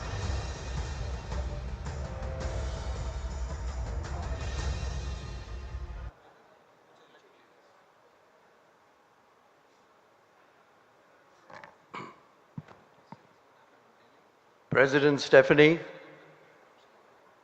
Convenor of this Institute, Director Anirudh, President Nominee Sanku, Trustee Chair Representative Marty, Trustee Marty, Chairman of this Institute, John Daniel, distinguished past Rotary International Presidents, senior leaders, fellow Rotarians, ladies and gentlemen, a very good morning to you. Good morning. Thank you. So let me first congratulate Director Anirudh, Chair John, and the entire team for what I think was an outstanding opening event last evening. So join me in giving them a very, very huge round of applause. Our guest speaker is an outstanding media personality, Mrs. Palki Sharma Upadhyay, well-known TV anchor and presenter whose compelling journalism brings global and national stories to the forefront, giving a voice to the voiceless and shedding light on issues that matter. I have watched a few of your YouTube videos, ma'am, and what has always impressed me is the solid research that goes into each episode, and you present it with so much clarity and in a style that's uniquely Palki Sharma. One video that comes to mind, and there are many that one could mention, but one particular video that comes to mind is about the wars in Ukraine, Gaza, and Lebanon, and how you showed with details and focus how US firms profit from global wars. My friends, if you have not seen this video, I urge you to see it on YouTube. It is truly a revelation. She has covered wars and of course the audiovisual will speak about it, but she has covered in person the wars in Ukraine, in Gaza and Palestine, and given her, and she has interviewed world leaders and given her experience and her expertise on matters international. Palki, and I have permission to call her Palki because I took it personally. Palki will be addressing us on the important subject of peace leadership, navigating world disorder. Palki, I must tell you that Rotary is committed to peace. In fact, our mission is to provide service to others, promote integrity and advance world understanding and peace through our fellowship of business, professional and community leaders. And the emphasis is on promote integrity and advance world understanding and peace. In fact, as you might know, we have 7 areas of focus, the first one of which is peace building and conflict prevention. To give strength to this focus area, our peace program as peace centers is a shining example of our commitment. Our commitment to our peace centers is not just money, but also our expertise and organizational strength. For your information of not only you, Palki, but to all my friends here, we have peace centers across the globe, 5 of which provide long-term master's degrees, and 2 currently which provide a certificate program and which is of a much shorter duration. We have partnered with outstanding universities, and our long-term courses of about 18 months to 24 months in the 5 peace centers are with outstanding universities. And I must give you the names because it shows you the scope of our global reach. Duke and University of North Carolina, which is one center in the United States of America, Uppsala University in Sweden, Bradford University of Bradford in England, University of Queensland in Australia, and the International Christian University in Japan, which really shows you how widespread our long-term, our master's degree programs are. Each center takes 10 students every year, which is a total of 50 each year, and the entire cost from obtaining a visa to airfare, to academic fees, to boarding and lodging, course material is all borne by Rotary.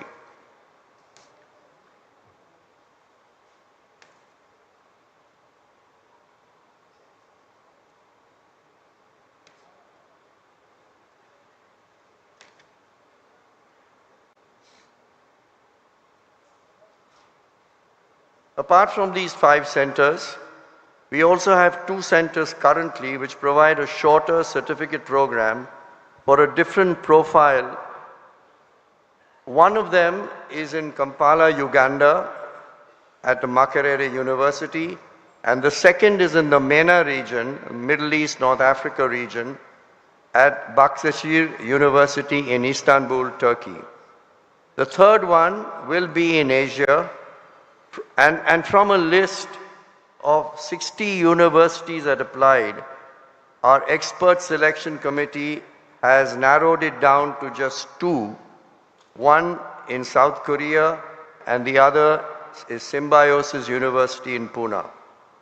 The trustees of the Rotary Foundation will soon take a final, okay, give yourselves a big hand, Pune, yeah. We hope, fingers crossed, that we are the ones that are selected. The trustees of the Sanku, with great apologies to you, I know both of them are outstanding universities. The trustees of the Rotary Foundation will soon take a final decision. Palki, in this certificate program, we take 20 Peace Fellows in 2 different batches. So right now, we have a total of 80 in the 2 centers, but soon that will become 120 once the university is finally selected in Asia. And again, the costs are all borne by Rotary. I'm putting this in some detail before you to show you our strong commitment to peace, and I know you are going to address us on an extremely important subject of what you have chosen, and that is peace, peace leadership and navigating world disorder. And may I now request her introduction to be through the audio visual.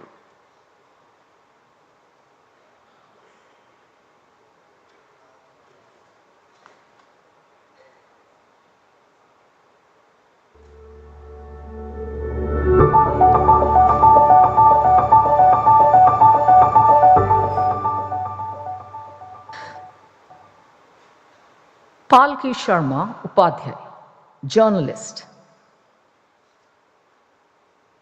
Palki Sharma Upadhyay, a prominent leader in contemporary journalism, has dedicated her career to shaping global perspectives. Her journey began in 2002 at Doordarshan, followed by influential roles at Hindustan Times, CNN News 18 and WION. At WION, she fronted Gravitas, a widely viewed international news program. Palki's excellence has been recognized with accolades such as the Best Newsreader Award in 2007 and the NBA's Best International News Show Award for Gravitas. Currently, she continues to provide insightful analysis on complex issues through her shows, Flashback and Between the Lines on First Post. Palki is not merely a journalist. She is a pioneering force setting high benchmark for the news anchors. Her commitment to delivering accurate, informative news has solidified her reputation as a respected and admired figure in the industry. Ladies and gentlemen, please welcome Mrs. Palki Sharma Upadhyay.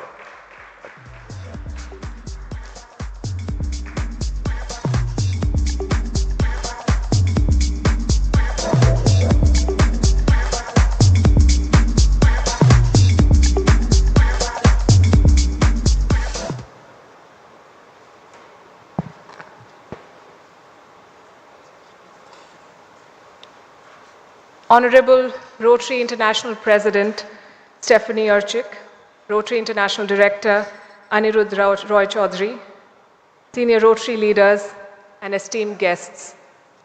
Namaskar, good morning.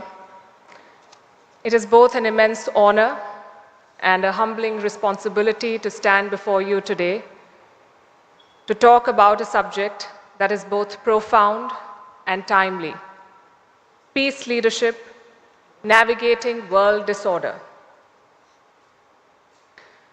As members of Rotary, you're all well aware of the values that have guided this organization for more than a century: service above self, leadership, and a commitment to making the world a better place for all. These values resonate deeply with the theme of today's talk, which is peace leadership, because the challenges that we face in our world today require a kind of leadership that transcends political, economic, and cultural divides.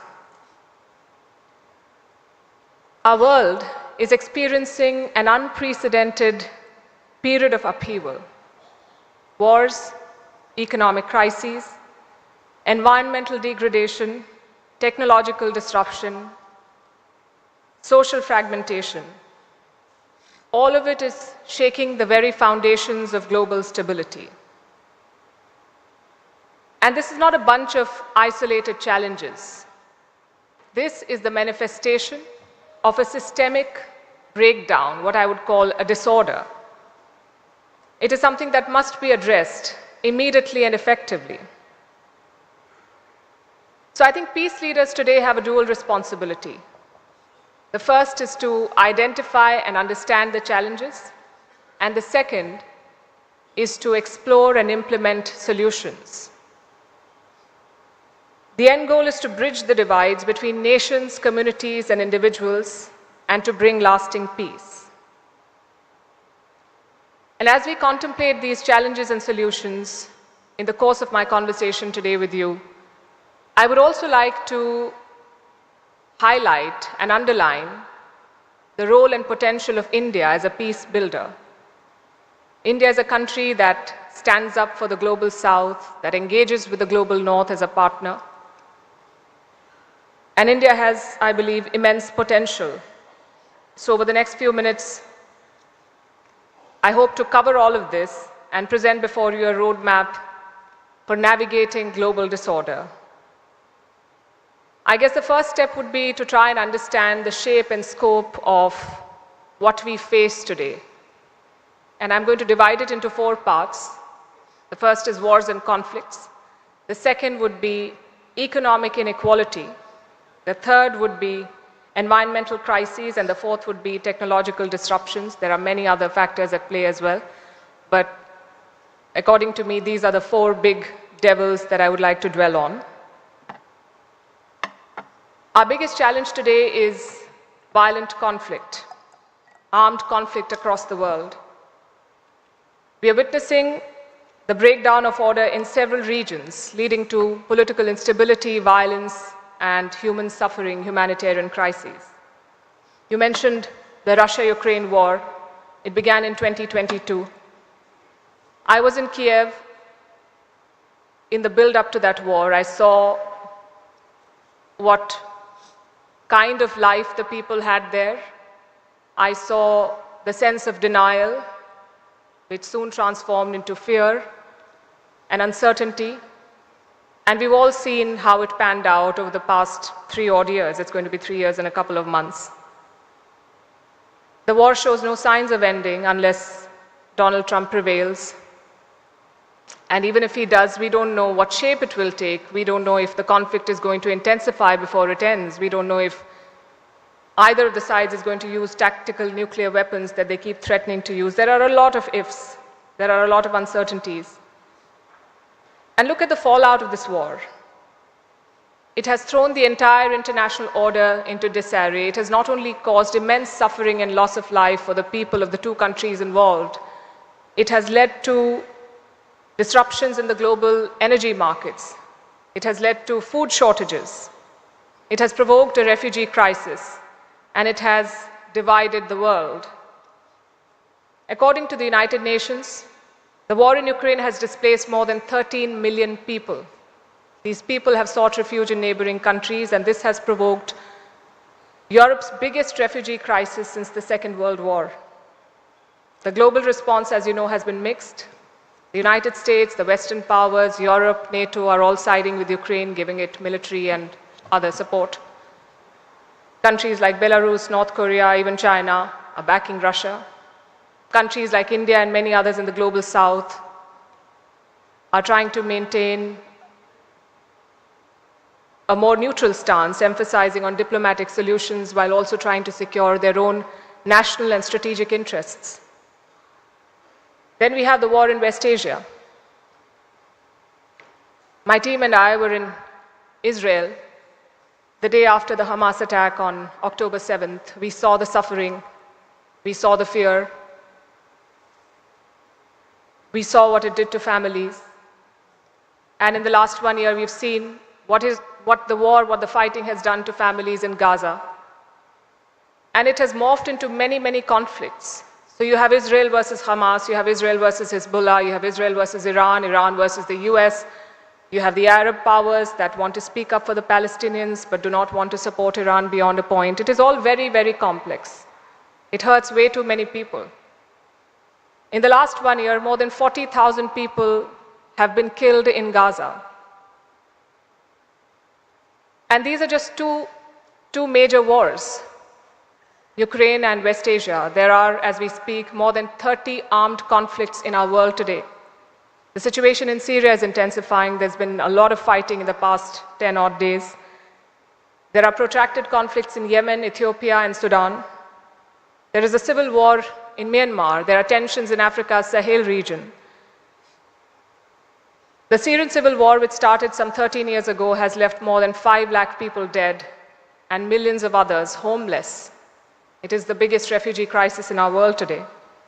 It has drawn a lot of foreign powers, each coming with their own agenda. And this creates a cocktail of conflict that explodes and affects all of us. What complicates the story further is the fact that it's not just nation states who are pitted against each other. There are non-state actors. There are terrorist groups. There are lone wolves. There are mercenaries. And so what happens is that the rules of the game keep changing, and in most cases, rules don't apply at all. Whom do these wars serve? You mentioned the story that we covered a few days back on the military-industrial complex. It's according to the latest CIPRI report. It says that more than 50% of the arms sales in the world were done by American companies. So defense manufacturers benefit from conflict. It is a business model for some. There is a proliferation of nuclear weapons. And we see every year defense budgets go up. Last year it was more than $2.4 trillion. That's a lot of money to spend on fighting. From submarines to walkie-talkies to even pagers, everything is weaponized in our world. And this leads to constant tension. In our world today, the absence of war does not mean peace. It is a period when you're bracing for the next explosion. Needless to say, this is far from ideal. So that's one major disruptor, violent conflicts. The second critical factor that fuels disorder is economic inequality, and I cannot overstate this point. Yes, globalization has helped a lot of people all over the world, but globalization has a clear flip side. It has deepened the divide between the rich and the poor. Global wealth is increasingly concentrated into the hands of a few, while millions of people still languish in poverty. I'll share with you data from a World Bank report. It says that nearly 9.2% of the world's population lives on less than $2 a day. According to the United Nations, extreme poverty still affects 700 million people worldwide. And we are struggling to address this. And we're talking about the very basic, not getting enough food. While economists have already moved on and they're talking about multidimensional poverty, where access to food is not enough. You need shelter, you need healthcare, you need education, you need opportunity for all. When we look at numbers, when we look at reports, we say X million people are above the poverty line. But in a lot of countries, these are families that are one hospitalization away from financial ruin. These are divides that must be bridged. And this disparity exists the world over, but it is more pronounced in sub-Saharan Africa, in South Asia, in parts of Latin America. And they threaten peace, because inequalities create a fertile ground for social unrest, for migration crises, for conflicts.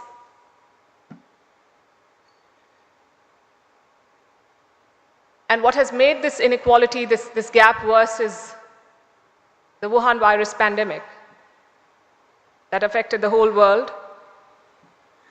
Oxfam came up with numbers. It said the world's billionaires increased their wealth by almost $4 trillion during the pandemic, while the poor were further pushed into poverty.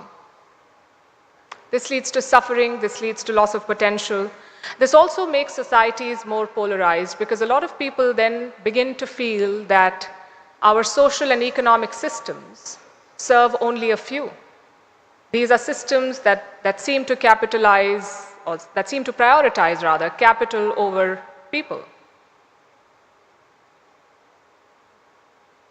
This insecurity propels nationalism and populism.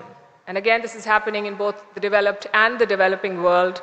There is a growing disillusionment with traditional elites and institutions. You see this in the US, you see this in Hungary, you see this in Sri Lanka. It's across the board. And this is disruptor number 2. Then we have the environmental crises, everything that I've just mentioned over the past few minutes. Climate change makes it worse. It is a force multiplier for disorder. It exacerbates conflict. The United Nations has declared climate change as a major threat to global security. You may have heard of the IPCC, the Intergovernmental Panel on Climate Change. It says that global temperatures will increase by 1.5 degrees before the end of this decade, before 2030. And this is going to trigger extreme weather events, rising sea levels, and widespread ecological damage. Again, countries in South Asia and Africa are disproportionately affected by these changes. I can give you the example, I can give you many examples. But if you were to look at the Horn of Africa, they have suffered a debilitating drought in the past few years, which has left millions of people without food. And the larger Eastern African region is suffering. In East Africa, some 50 million people are at risk of famine because of climate-related disasters. This is according to the World Food Programme. And you know what's the worst part? Most of these people are suffering for no fault of theirs. They're suffering the consequences of historical emissions by the rich world. And this is a debate that has been on for so long, it's almost tiring. Every year at the COP summits, the UN climate summits, we see this debate play out. We see the blame game, we see the finger pointing, we see the debate on who should be paying for the green transition that the world so urgently needs. The thing is, climate change will not wait for political consensus. It is happening, whether we like it or not, whether we address it or not. And it may affect people unequally and unfairly today, but in the long run, it is going to affect all of us, rich or poor. Because in our world today, floods, droughts, and hurricanes are not just natural phenomena. These are geopolitical events. What happens when a poor country is hit by a natural disaster? Its scarce resources are stretched further. It sees conflict over the very basic things like food, water, shelter. A lot of its people then start leaving their homes in search for food, water, and shelter. These people are called climate refugees. If they go to a rich country, they're seen as aliens who've come to steal jobs, who've come to unfairly take the wealth of rich countries. If they go to poor countries, they're seen as destabilizing forces. They add to economic and political strife. No one wants these people. But the world has no strategy on how to deal with them. Europe is struggling, for instance. Some countries in Europe at least, have been paying African nations to keep migrants away. And yet, every year we see thousands of people undertake dangerous boat rides that often end in detention, deportation, even death. Climate change is turbocharging this crisis. In West and Central Africa, climate-related disasters are shaving off 4% from the GDP every year. Long story short, climate change not only affects the environment, it compounds chaos and existing conflicts and tensions. It is a direct contributor to the breakdown of peace in many parts of the world. And then we come to number 4, which is technological disruption. We know that technology is supposed to be a force for good. It has been a force for good. But it's a double-edged sword. It has also brought about profound disruptions in the way we live, work, and communicate. Our world is marked by a digital divide, where access to technology is a privilege. It's a privilege that not everyone enjoys. And we saw a stark example of that during the pandemic when schools moved online. A lot of children who did not have access to the internet, who did not have mobiles and laptops, saw their education being disrupted. Technology has enabled new forms of warfare and conflict, like cyber attacks, the use of social media to spread disinformation. These tools have become central to modern-day conflict. They undermine trust and peace. They undermine free and fair elections. They undermine people's faith in democracy. Now, add to this mix artificial intelligence and autonomous weaponry, both of which are being developed at breakneck speed. We don't know what form this will take. We don't know what the job market will look like in the future. We don't know which tasks will be automated, which jobs will become redundant. Policymakers all over the world are at best playing catch up with technology. There are very few guardrails and very many pitfalls. All of this raises the specter of new forms of conflict, new forms of warfare which are not bound by traditional rules of engagement, and that could have catastrophic consequences for global peace. So let me sum up. Wars, inequality, climate change, and tech disruption. It is the perfect storm. And I'll add one more element to this pot, and that is politicians. I know all of them struck a chord, evidently. Politicians claim that they work to serve the people, and I'm sure some of them do, but realistically, I think most of them serve their own interests at the expense of ours.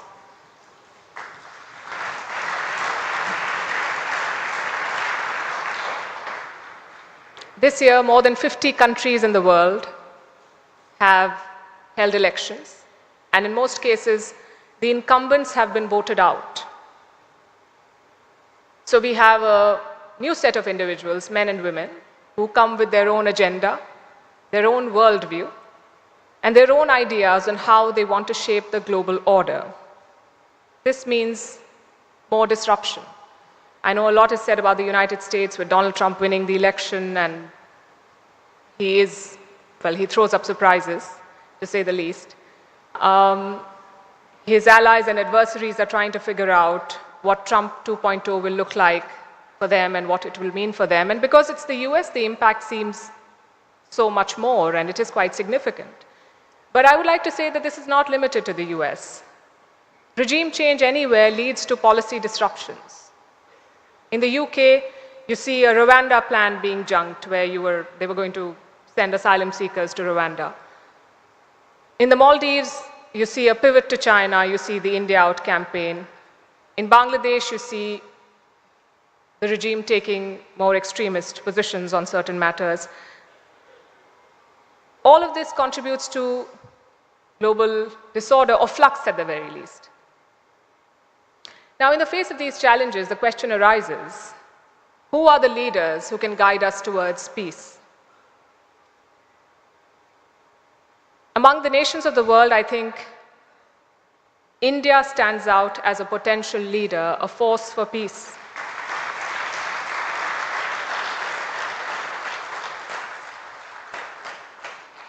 Not only because of India's size and influence, but also because of its deep-rooted traditions of non-violence, pluralism, and diplomacy. And you're all leaders, you've led companies, you've led businesses, and I'm sure you're aware that in the corporate world today, there's a lot of talk of inclusion and diversity. Everyone wants to promote it. I'm very proud to share that we as a country and a society championed diversity many decades ago.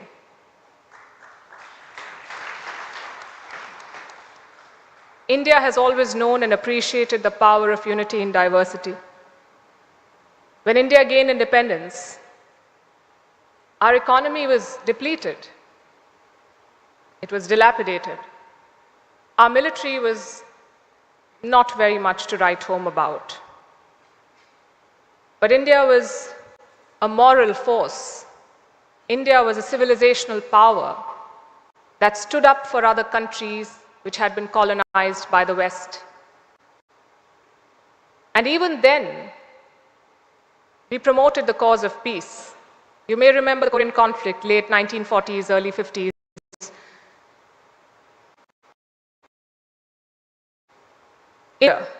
In the Korean conflict.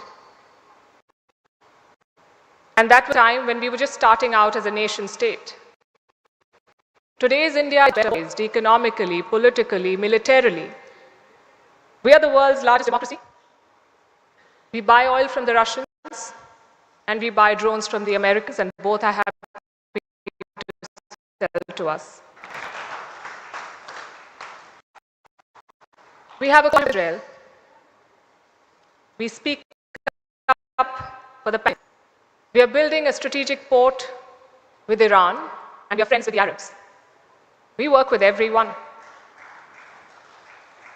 India can do all of this because of its strategic autonomy, because India refuses to be boxed into alliances, refuses to adhere to camp politics. After the war in Ukraine began, Prime Minister Modi told President Putin that this is not the era of war. At the same time, we kept buying Russian oil despite Western lectures and pressure. The same India also sent humanitarian aid to Ukraine and refused to vote against Russia at the United Nations. We participated in the Peace Summit organized by Kiev earlier this year in this summer, in June, I believe. And subsequently, Prime Minister Modi went to Ukraine. And throughout this period, India's position has been consistent, that solutions cannot be found on the battlefield, and dialogue is the only way forward. Imagine a Western leader saying this to Russian President Putin. He or she would have been dismissed as biased or hypocritical. But India speaks to the Russians, to the Israelis, to the Americans, and India is heard. And this is a unique position to be in, this goodwill, to be able to talk to all sides.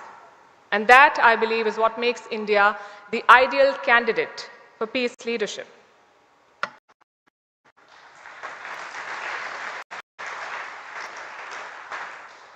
And it's not just diplomacy that India advocates. India has demonstrated its commitment to peace building through United Nations missions. We've been part of 40 UN peacekeeping missions. We've deployed more than 200,000 soldiers all over the world to help bring peace. And India's record in peacekeeping is not limited to maintaining order. It's also about empowering communities.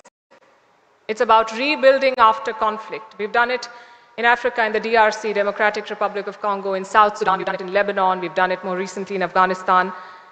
India has shown a unique approach to peace building, an approach that focuses on reconciliation, infrastructure development, and establishment of long-term peace.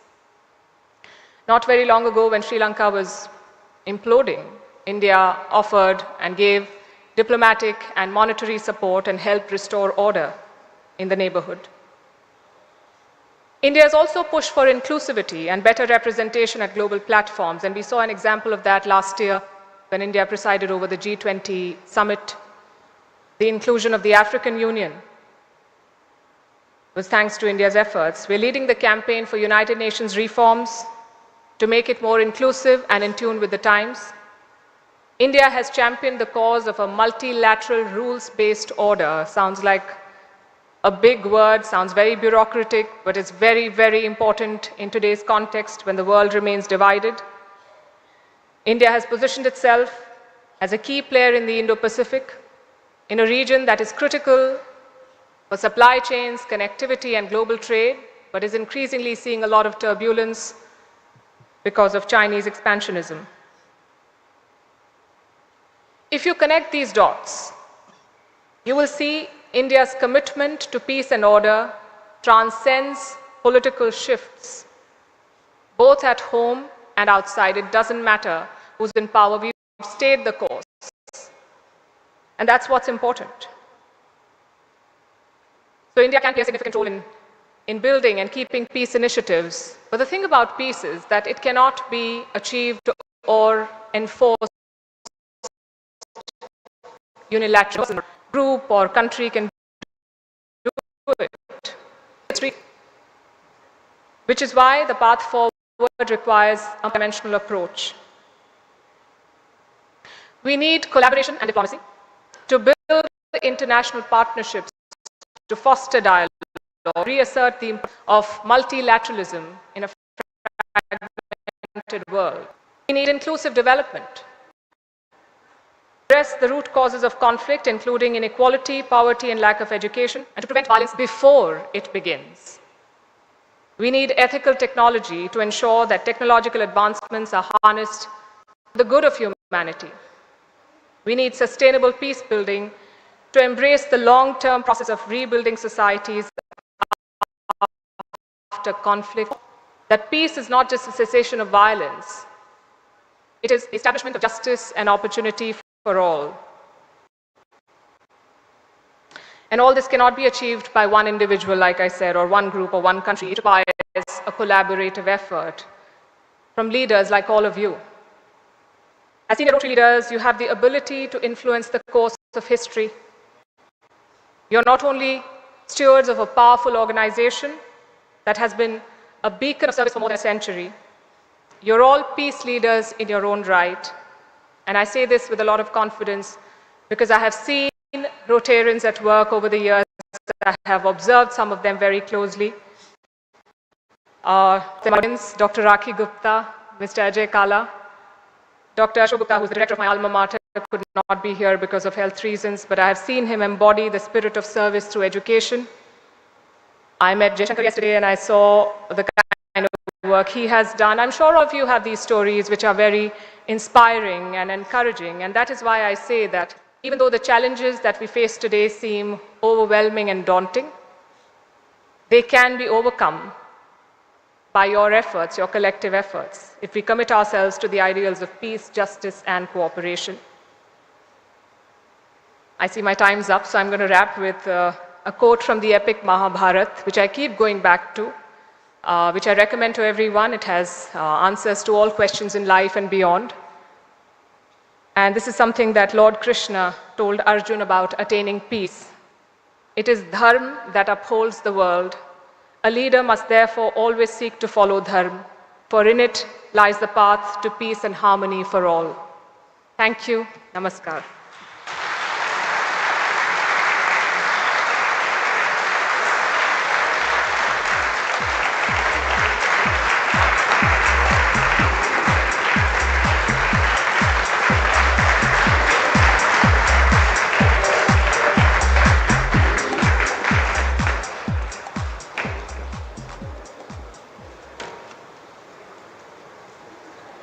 What an amazingly informative and perceptive speech.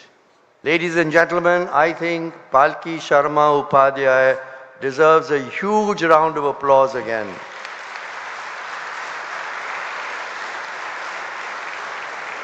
Palki, you and your spouse, Mr. Sanket Upadhyay, for whom I also have very high regard for, practice journalism in different spheres. Notwithstanding, you both uphold the highest traditions of ethical journalism. You speak truth to power. And you believe in the idea of India that it is as enshrined in the preamble to in the Constitution, that our country is a sovereign, socialist, secular, democratic republic. Both of you are committed and work towards making our country great. And I would like to end with the words of Woodrow Wilson, former President of the United States of America, who emphasized on the word old. And these are his words: the principal thing that we can do if we really want to make the country great is to try to use the word old again. These are the old virtues of integrity and truth.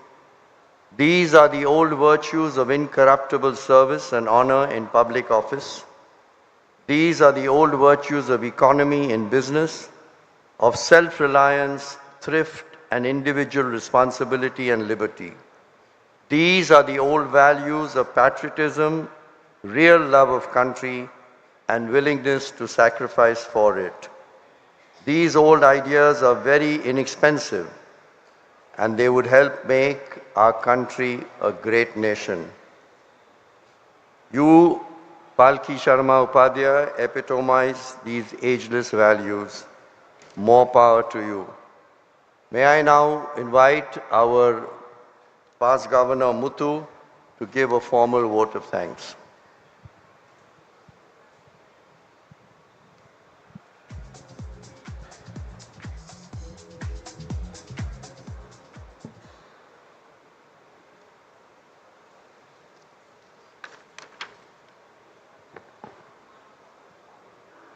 Distinguished guests, esteemed delegates and fellow Rotarians, as Rotarians, we are committed to promoting peace, world understanding and conflict resolution. Palki Sharma's address has reminded us of the significance of our mission and the importance of working together to create a more peaceful and harmonious world. Let us put our hands together in appreciation of Palki Sharma for a thought-provoking keynote address. Friends, when she speaks, not only India listens, but the whole world listens. If there is one anchor who can attract common people in India to follow international news, it is undoubtedly Palki Sharma. Yes, the nation wants to know more international news from Palki Sharma. I'm a great fan of her. She spoke about the role of India as a peace builder. With the External Affairs Ministry in the safe hands of Honorable Minister Shri Jaishankar and our Palki Sharma to report, we are in at the exciting times in the international news media. She is indeed our pride of India. In this large congregation of Rotary leaders, we would like to express our gratitude by presenting Palki Sharma with the prestigious Pride of India Award. May I now request past trustee Ghulam Ahmadi to hand over the Pride of India Award to Palki Sharma.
Friends, it gives me immense pleasure to announce that our speaker, keynote speaker of today's, Palki Sharma Upadhyay, has agreed to become an honorary member of Rotary Club of Marugandha, Jaipur. Please join your hands and welcome Palki Sharma to World of Rotary.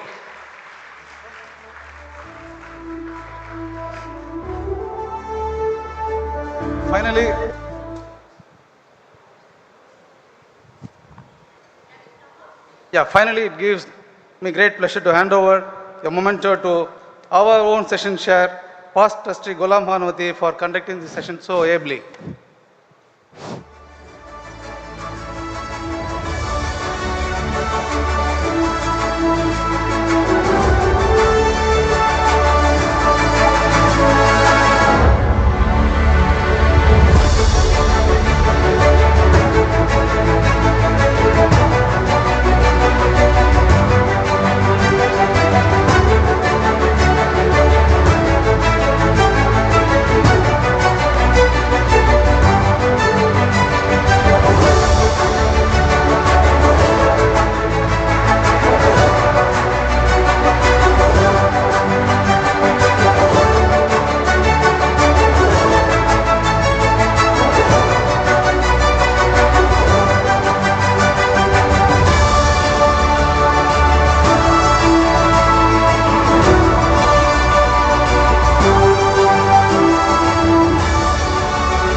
you so much.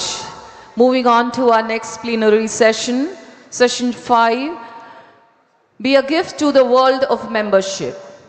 We rise by lifting others, honor to present a distinguished experts, inviting on stage session chair PDG Kishore Kumar CH 3020, past district governor, PRID Kamal Sangvi, a visionary leader, past director Rotary International, Rotary International Director Nominee Tom Gum, Director Nominee Rotary International, RID Gim Bok Chew, Director Rotary International, and PDG Zamir Pasha to be on stage.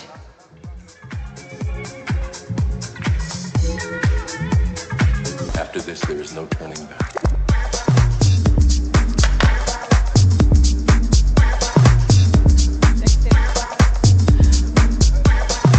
Please put your hands together and join me in welcoming these esteemed stage. And I hand over the session to the session chair to take it forward from here. Thank you. Check, check, check.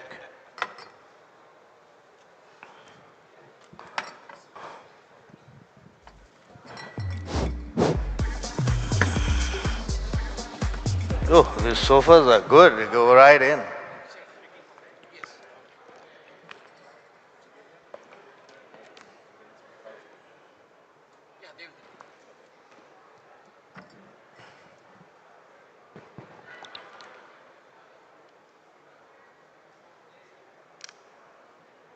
Good morning, friends.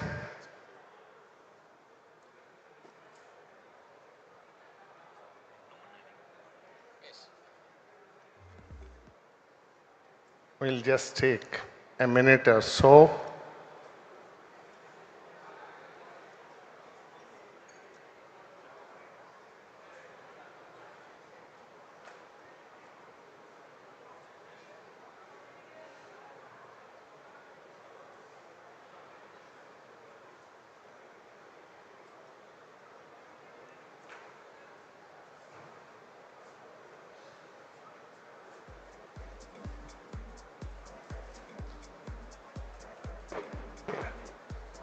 Good morning to one and all.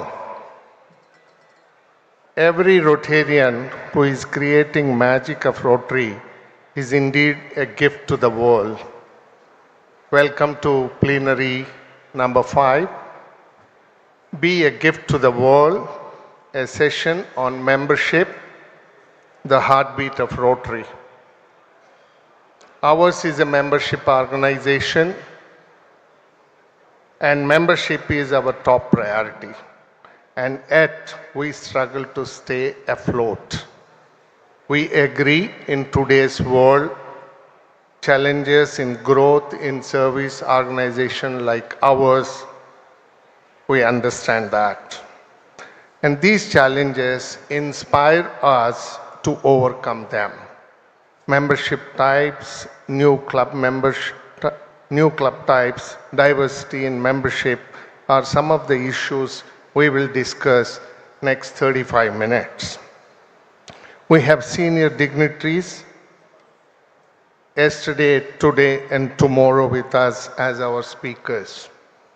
Past Director Kamal Sangvi, current Director Gim Bok, and future Director Tom Gum to dwell with this subject. Will share their experience and thoughts. Before we invite Past Director Kamal Sangvi, who will address us on membership, the key, let us have his AV, please.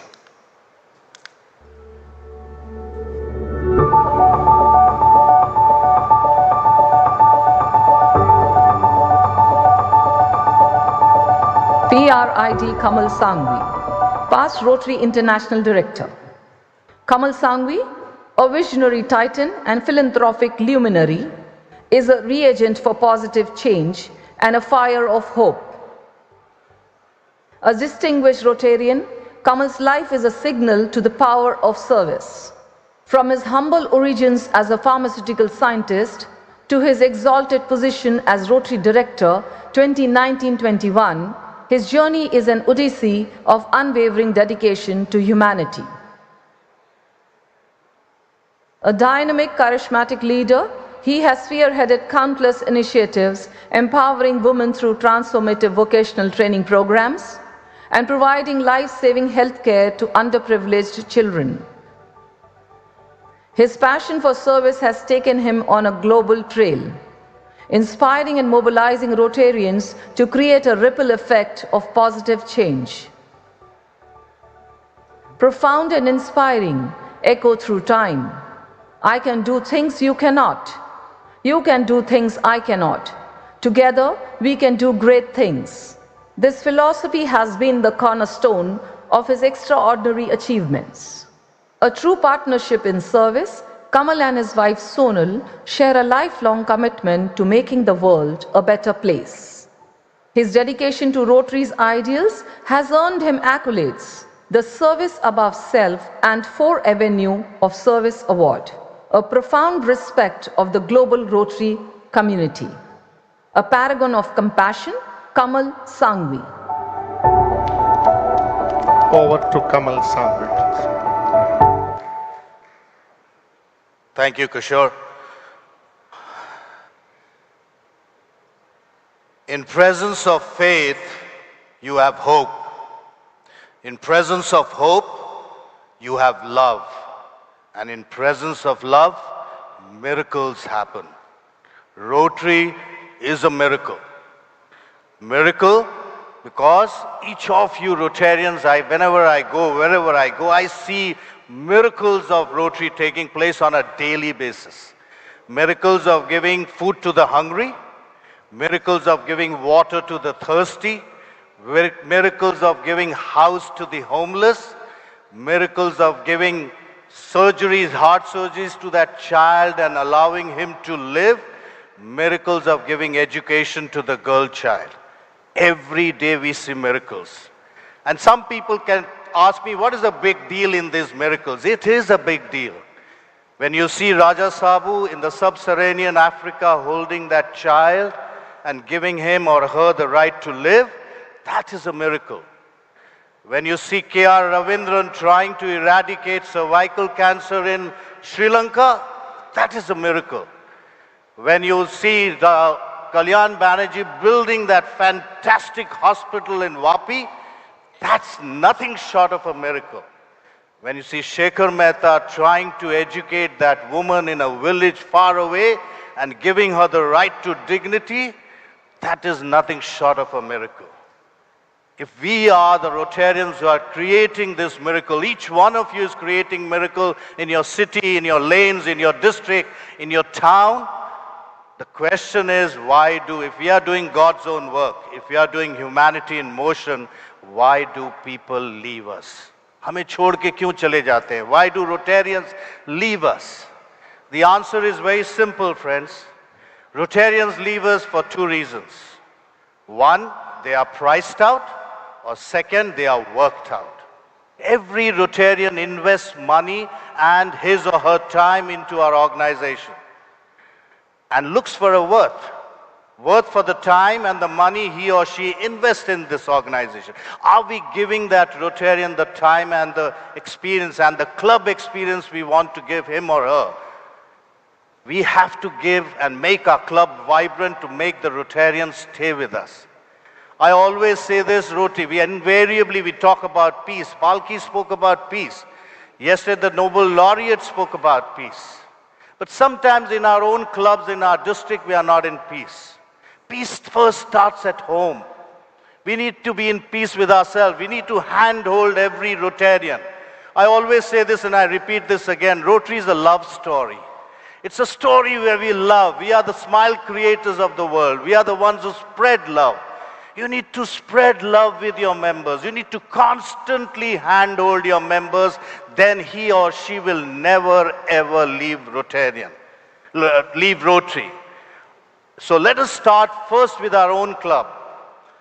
So I always say this, प्यार में ही है ताकत सामर्थ्य को झुकाने की, वरना सुदामा में कहाँ ताकत थी कृष्ण से पैर धुलवाने की. You need to constantly love your friends. I want each one of you So yesterday Stephanie spoke about retention. And the second reason is being worked out. Do we keep our new members engaged? When members come into our club, do we handhold them? How many of you in the last 6 months has visited a Rotarian who was sick in his house or in a hospital? Can you raise your hands? So in a house where there are more than 1,000 people or 500, there are only few 50 hands. If you don't go and love your own fellow Rotarians, how do you expect them to stay back? So the first question is spread love, hold them. I want each one of you, as President Stephanie said, I want each one of you to raise your hand that you're going to go back into your club and handhold a fellow Rotarian. Can you all do that? Yes, I want all of you to raise a hand and take a pledge today that you are going to retain one Rotarian, and that's your responsibility. Yes, we say humanity is our business. Making the world a better place to live in is our business. And to do this humanity work, to do the more service above self, we need more hands. There is no secret that the more the hands you have, the better work which you will be able to do. You will be, Palki just said, the world has never been in more strife than ever before. The role of Rotarians is much more needed today. We need more and more hands to make the world just. And that's why we need to bring in members. Shekhar started it, each one bring one. It is the obligation of each, and invariably many people when I ask, what have you been doing in Rotary? He says, sir, what can I do alone? Membership is something which you can do alone. It's the obligation of every Rotarian to bring in a member into this organization. Someone touched you and brought you into this fantastic world so that you can enjoy this fantastic fellowship and the joy of giving and making somebody happy. It is now your turn to go and touch somebody else and bring him or her into this fantastic world of Rotary. And this change, and you know what, we all know that membership is the only sustainable asset. It's our raw material. And our finished product is service. More the raw material, more the service you'll be able to provide. So you need to constantly, we need to grow. Many people, when we talk about membership, say, so we are okay, we are a right sort of mix in our club, we don't want to change our culture, we are happy where we are. This disturbs me. How many of you have grandchildren or maybe niece and nephews who are below the age of 12 or 20 in your club? Can you just, like in your houses, can you raise hands? How many of you have children, grandchildren, niece, nephews or relatives below the age of 20 in your club, in your house? What would have happened if you stopped having children in your house? Anybody? What would have happened if you didn't have children in your houses? It would have become absolutely dull. There would be no joy. There'll be no pleasure. New members are exactly like this. They bring new hues, new color, new thought process. Change and growth are the only constants in the world. You need to constantly grow. And an organization which is 100 years old has to constantly change and constantly grow. And this change can only be brought about by new members. Whatever the old members, there are many members who are 30 years old who pride themselves to be 20 years old, 15 years old. You have brought Rotary where it is in this 100 years.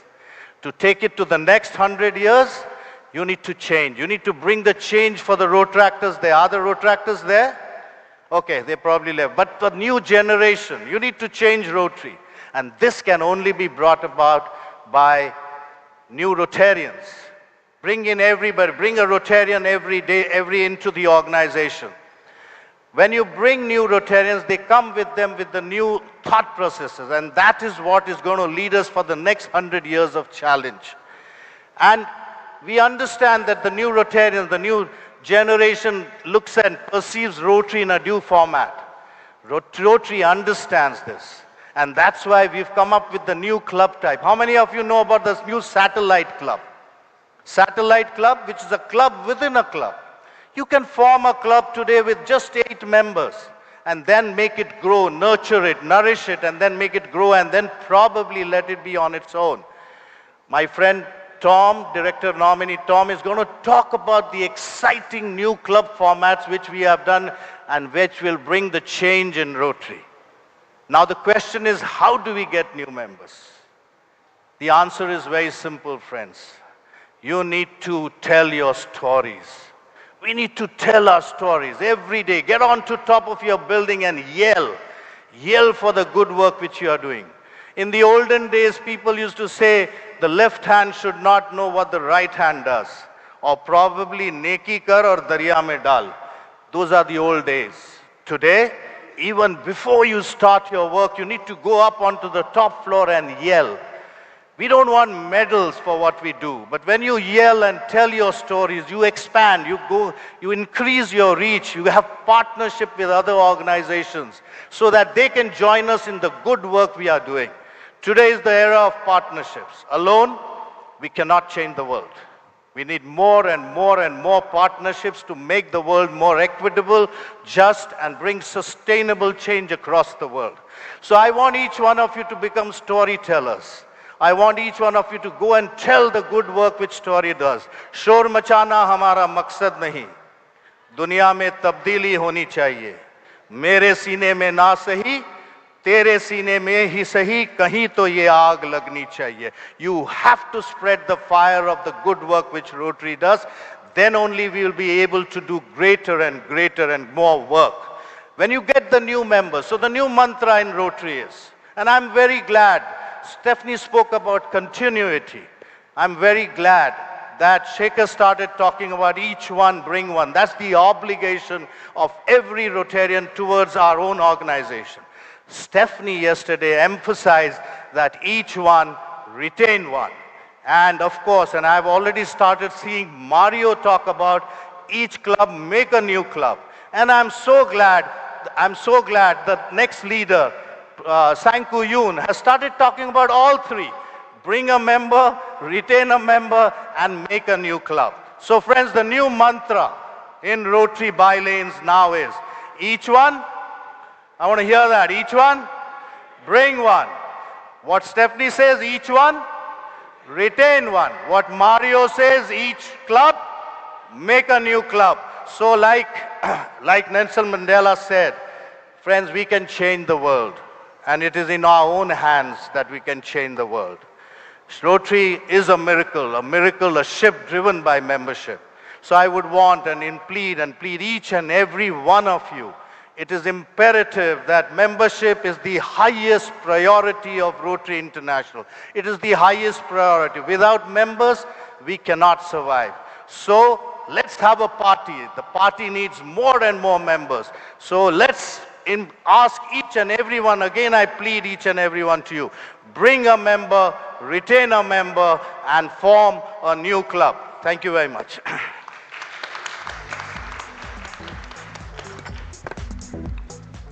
Thank you, Past Director Kama. And now, let us have the AV of the next speaker.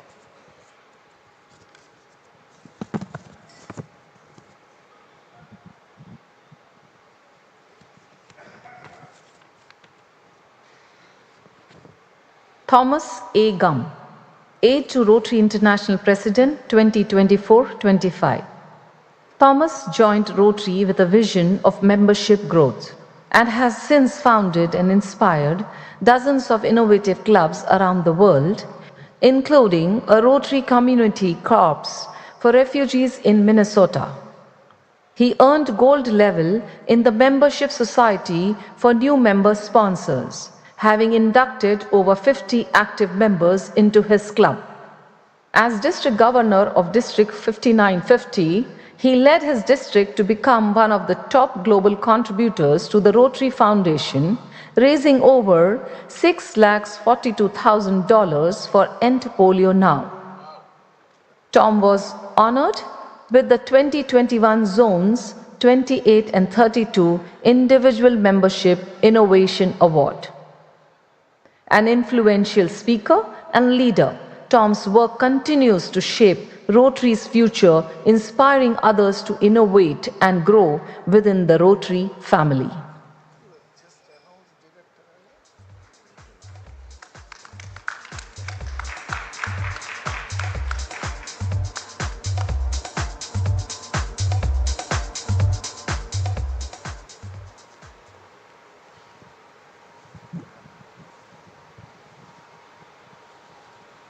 So thank you, Kamal, for setting us up for that. You know, we've heard from President Steffi that there's 3 ways to grow Rotary. We have to attract the members, we have to retain them, and we have to start new clubs. It was interesting to hear the introduction from the session, the plenary session, about we are the heartbeat, membership is the heartbeat of Rotary. Well, I feel like sometimes we have to call the ambulance and bring those paddles and give us a shock. So that's what we're doing with new clubs. You know, when we travel around the world, what we find is some of the older clubs, and you know these clubs, they have single digits because they were one of the first few clubs started. Well, we find out that those clubs had hundreds of members, maybe 600-700 members at one time, and now they're down to 60 or 70. Well, when I was listening to President Nominee Sanku talk about what we need to do to grow Rotary, it really hit me because I looked at our statistics in our district recently, and our 2 fastest growing clubs are clubs we started in the last few years. And you know, both of those are e-clubs. Now, they still have the service component.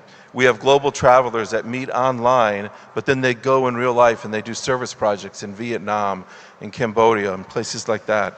And then we have another new club, which is the first club in the world to end human trafficking. And now that's been multiplied over the years. So I think about how do we attract members? And he's right, we have to do it differently. We have to use that electronic, that virtual medium, but we still have to bring members in and do service. Now, I'm not saying we should leave our traditional clubs. I love our traditional clubs, what President Stephanie calls a legacy club. I'm a part of one. I've never left and never will leave. But we have to look at our audience and we have to reach out to potential people of action and bring them into new clubs. And that's where the new clubs come into existence and why they're important. If you think about it, if you go back to 1996, our average club size was about 65. Now today, we're 31. But yet we've still stayed around that 1.2 million number. And why is that? Because we form new clubs. And you know, Stephanie has been going around the world talking about club culture and how important it is that we listen to our members and make those cultures good so we can attract new people. But then we listen to what we heard in India. And what we heard in India is one of your biggest concerns is you can't get Rotaractors to transition into our existing clubs. And why is that? Well, I look at my son, who just recently went to university, and he's a passionate individual who wants to serve others, but he wants to do it in his own way. And you know what? He wants to focus on the environment. So some of our members out there, we have Rotarians that just don't fit into the current existing clubs because they want to serve in their way. They want a club that meets at their schedule, that meets around their time. You know, it's funny because my son will participate if I ask him to come to our club projects, and my club makes sandwiches for the hungry, we rake leaves for people. We pick up trash along the highway. And he brings some friends with him, but it's hard to say, come join our club and pick up trash. Because that's not what the young people want to do. They want to have great impact, but a lot of time they want to have great impact in one area.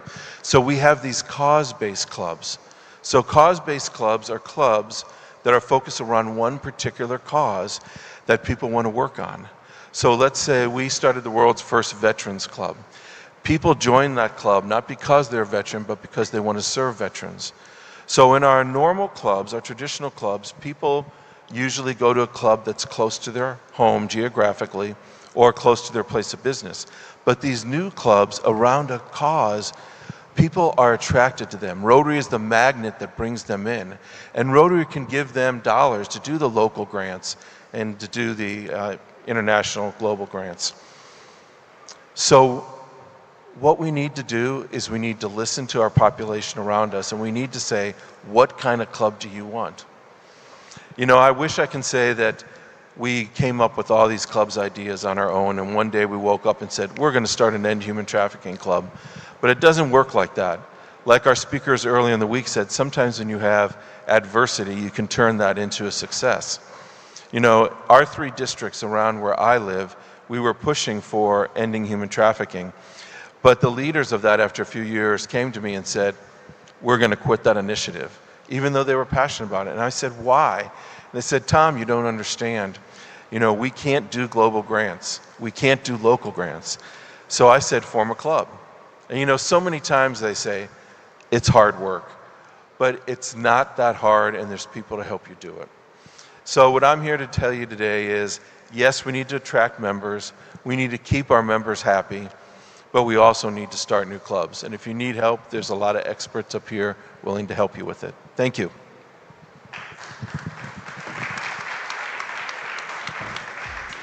Thank you, Tom. May I request the AVF Gimbok Director?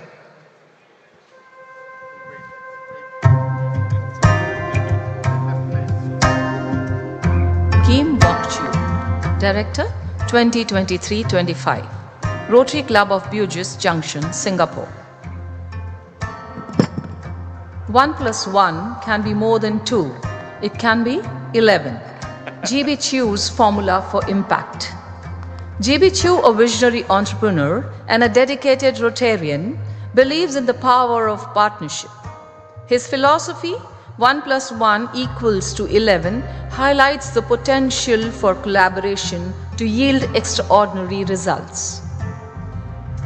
From turning around a struggling business to leading impactful global initiatives, Chu's legacy is one of service and innovation. His work with Rotary, including cleft palate and cataract surgeries, has transformed countless lives. Beyond Rotary, GB has served Singapore with distinction, earning the Public Service Star and dedicating nearly 3 decades of fostering social harmony. A recipient of Rotary's Service Above Self Award, he continues to inspire the belief in the power of collaboration.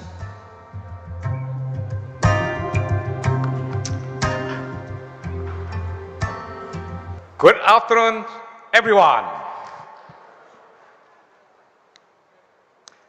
A top priority of Rotary is growing and diversifying our membership, making sure we reflect the community we serve.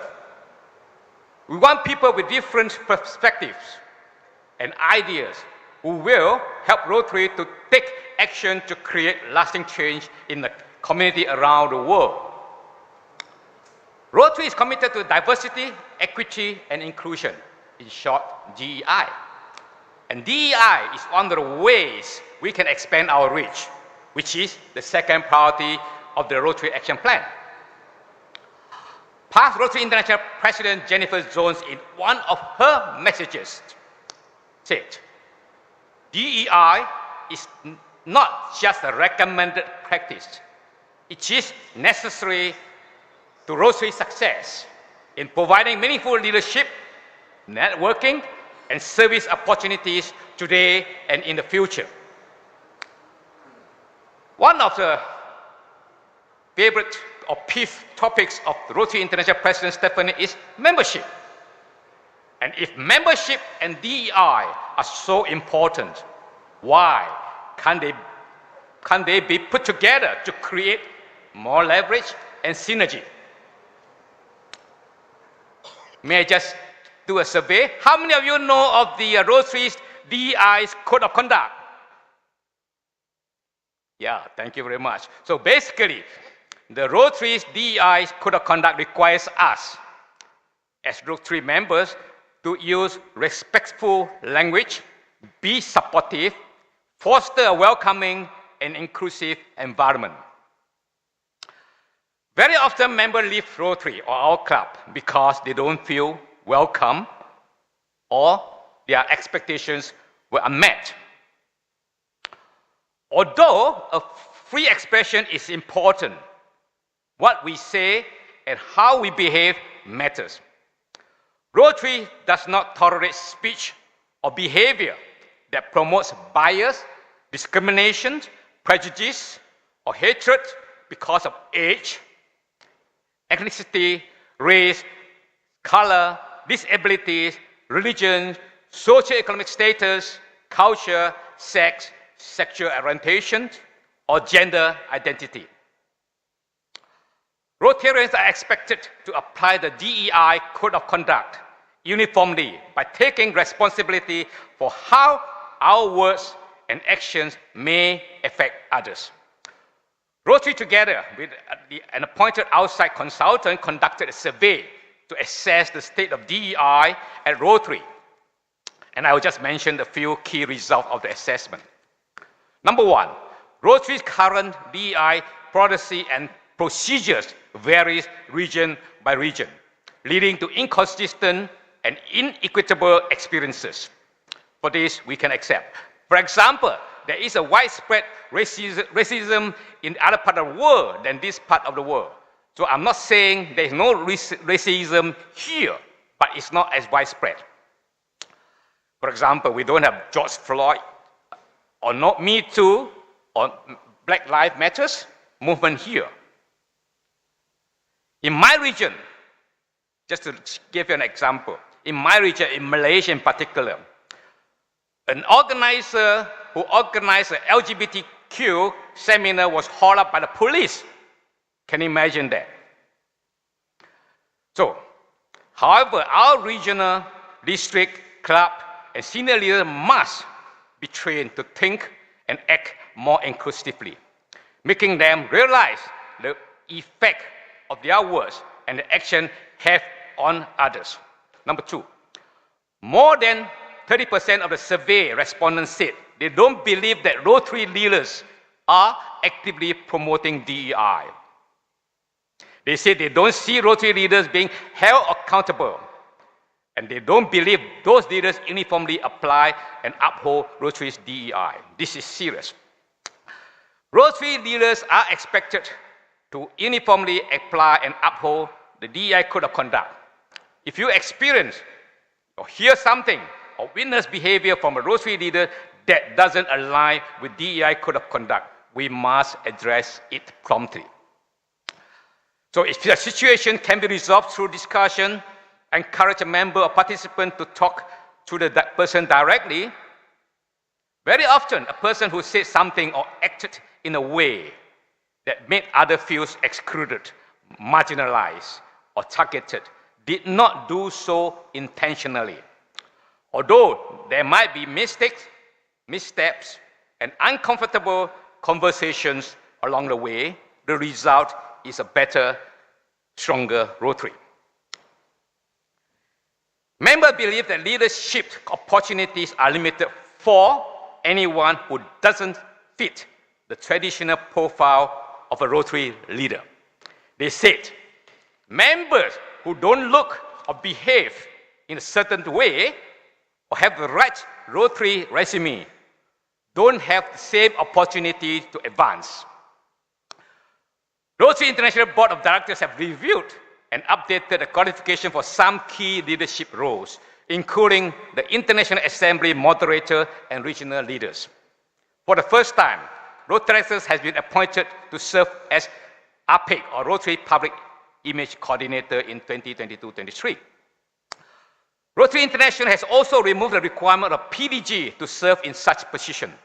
Instead, they now look for candidates with the correct skill sets and necessary experience. So while Rotary International continues to seek opportunity to make leadership roles more accessible, districts and clubs must do their parts.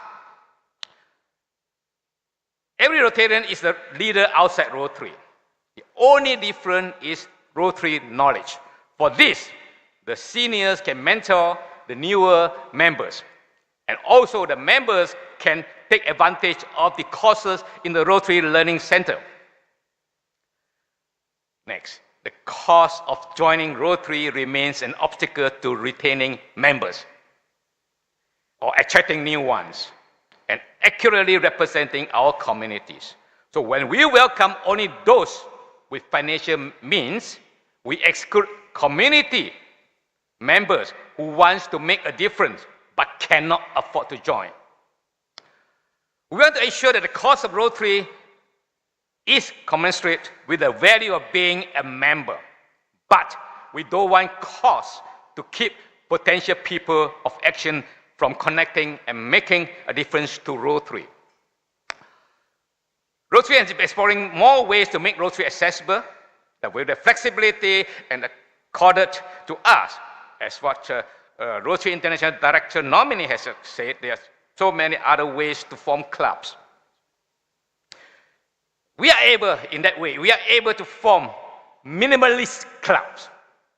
You can do away with meals, and you can make meetings online. You don't have to meet every week of the month, which some clubs are already practicing. Some of the clubs in my area actually meet only twice a month. So the focus has shifted from attendance to engagement. Younger members, particularly Rotaractors, said they don't have a pathway to leadership and aren't offered meaningful opportunity to get involved, showcase their ideas, or take part in making decisions because of their age or perceived lack of experience. Since the elevation of the Rotary in 2019, Rotaractors are given opportunity to serve as regional leaders. Rotary International President-elect Mario has invited one Rotaractors from each zone to attend the 2025 International Assembly. That goes to show Rotaries are very serious about the Rotaractors and giving them opportunity to serve. From yesterday's Foundation Award ceremony, I noticed some of the districts have already started to appoint regional coordinators who are non-PDGs. So, are you surprised with the finding? I thought this sounds familiar to you. In yesterday's plenary session, Rotary International President Stephanie observed and spoke about your zone's strength, which is attracting members. That's good. From my quick research, I observed that your zone have the opportunity to attract more women and younger people into Rotary. In Zone 4, you have only 20.31% who are women, and 20.39% in Zone 5, 18.53 in Zone 6, and 16.2 in Zone 7. And these percentages are below the world average of 27. Similarly, you have plenty of opportunity to recruit younger members. The percentage of those members, I know Rotary track below 40, but I just gave an example. The percentage of members, your members below 60 are 33.54, 38.58, 34.34, 34.55 respectively. But this morning, during the membership award ceremony, I noticed there are some districts, for example, particularly District 3141, has some 27.19% of members who are women. You can actually do it. That shows that you can do it. So, but a word of caution here as we try to implement DEI in our area. A club cannot be a generalist, meaning accepting any members in distorting your existing profile, membership profile. What one should do is to create clubs with new club type as mentioned by Rotary International Director Nominee Tom Gam to cater for the various groups. In our region, we were successful in forming those clubs. For example, we have all ladies club for women who may not want to join an all men's club or a mixed club. We have also a Mandarin quite a number of Mandarin speaking clubs for those who are uncomfortable to join an English speaking club, or they may be neglected by the existing clubs. But in this way, you can go on from being good to great, as what Rotary International President Stephanie said. So with strong commitment to DEI and good strategies, we can create more meaningful leadership, networking, and service opportunities for all of us. By embodying our DEI values, we can build stronger partnerships, plan more life-changing projects, and adjust more nimbly to our evolving world. So if we ensure that everyone who interacts with us feel welcome, respected, and valued, we will make Rotary more rewarding for all of us. We must make sure that each person is fully heard and appreciated. Each of us must be given the same opportunity to succeed, to lead, and make an impact through Rotary. And naturally, more people will be willing to join our movement. This morning, Rotary International President Nominee, Shanku, prescription for quantum leap. However, we can make use of DEI to make an incremental increase. This morning, you heard from our speakers, the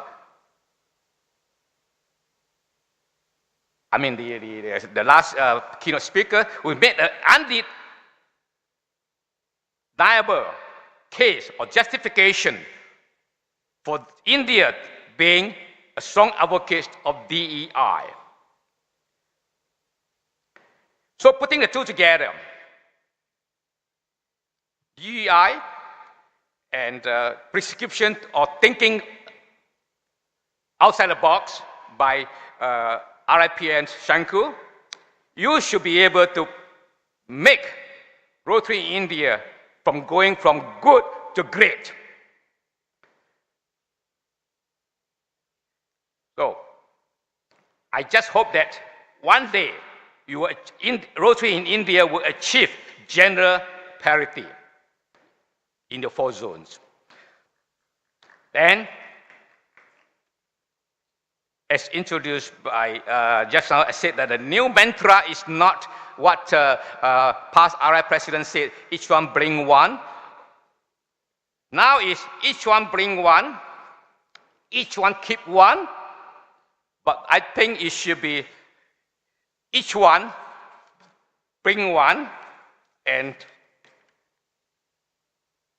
I just want to say that each one bring a lady member. Change it a bit. So that mantra should be each one bring one, but each one bring a lady member. Thank you very much.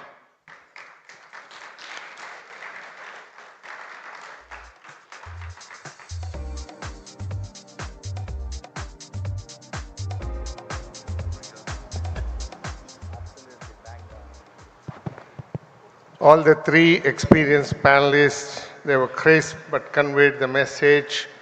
Past Director Kamal Sangvi spoke about the importance of bringing new member, each one bring one, retain one, and also form a new club. That was the emphasis from Past Director Kamal.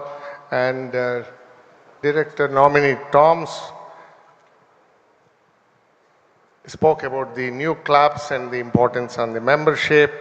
And on this occasion, I compliment him for being just declared as the director nominee while he was touring on his way to India.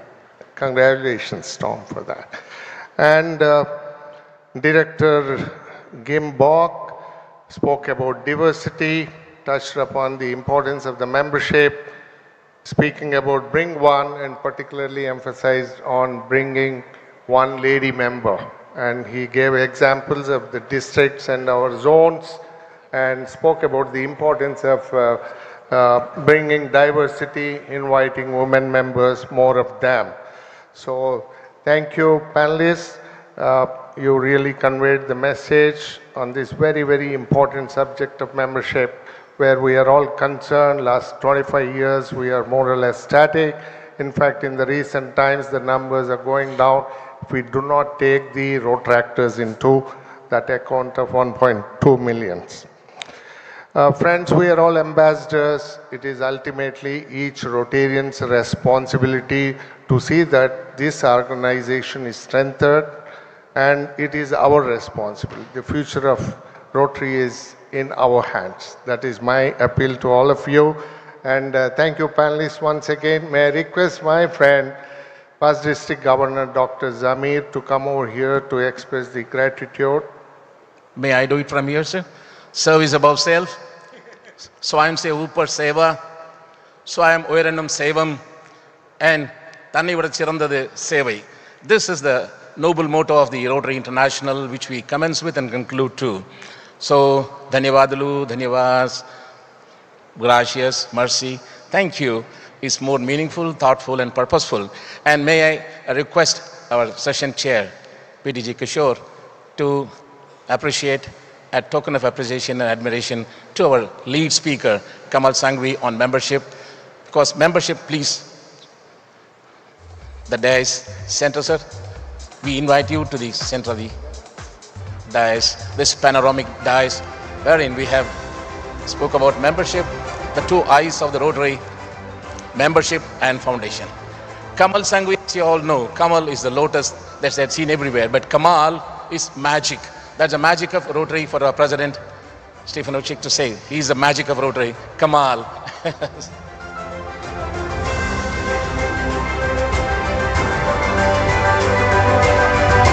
And to the director nominee, Tom Gump, who said, numero uno, there cannot be a number greater than one. To him, please, sir, for talking about.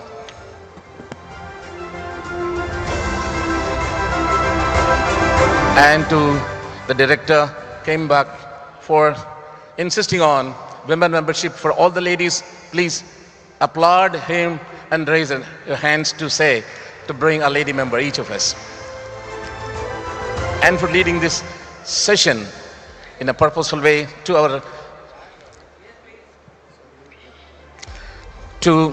our session chair, may I now have the privilege of presenting this memento as a token of appreciation to PDG Kishore, please. My friend Kishore, to you. Thank you. And thank you very much. With this, we conclude this session. And over to PDG Kishore to say a few words and conclusion.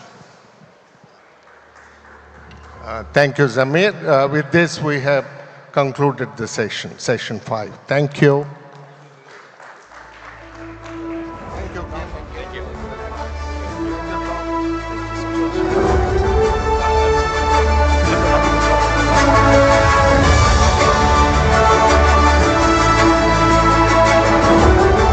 Thank you so much. Once again, I keep repeating, it's everything about discover, elevate, and inspire.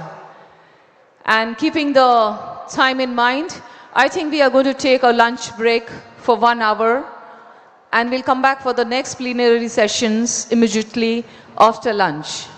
Thank you so much. Please be quick. We break for lunch, sir, and we'll have the session after we are done. So your time starts now. It is just 1 hour dot.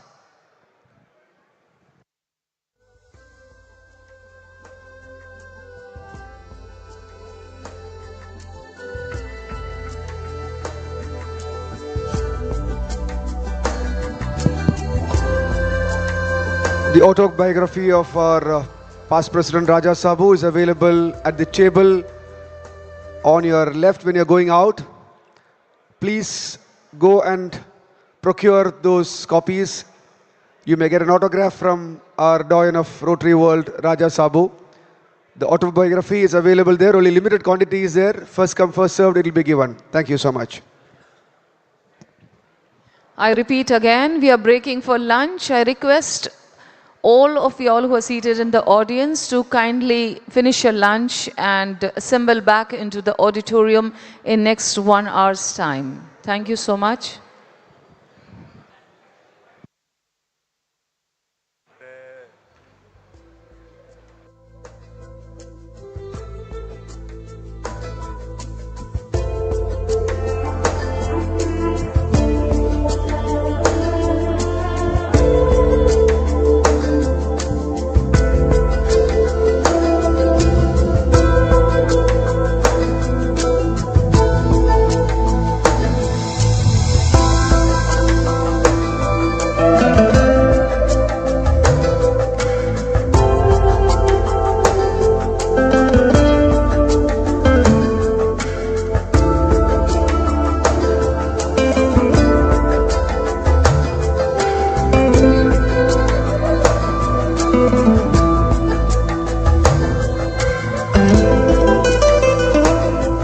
I repeat again, The audience seated in the auditorium, I request you all to please go and catch up on your lunch, because our sessions are very important and we need to assemble back in just 1 hour's time. That is good enough for us to fill in. And we have some wonderful and knowledgeable sessions coming up shortly.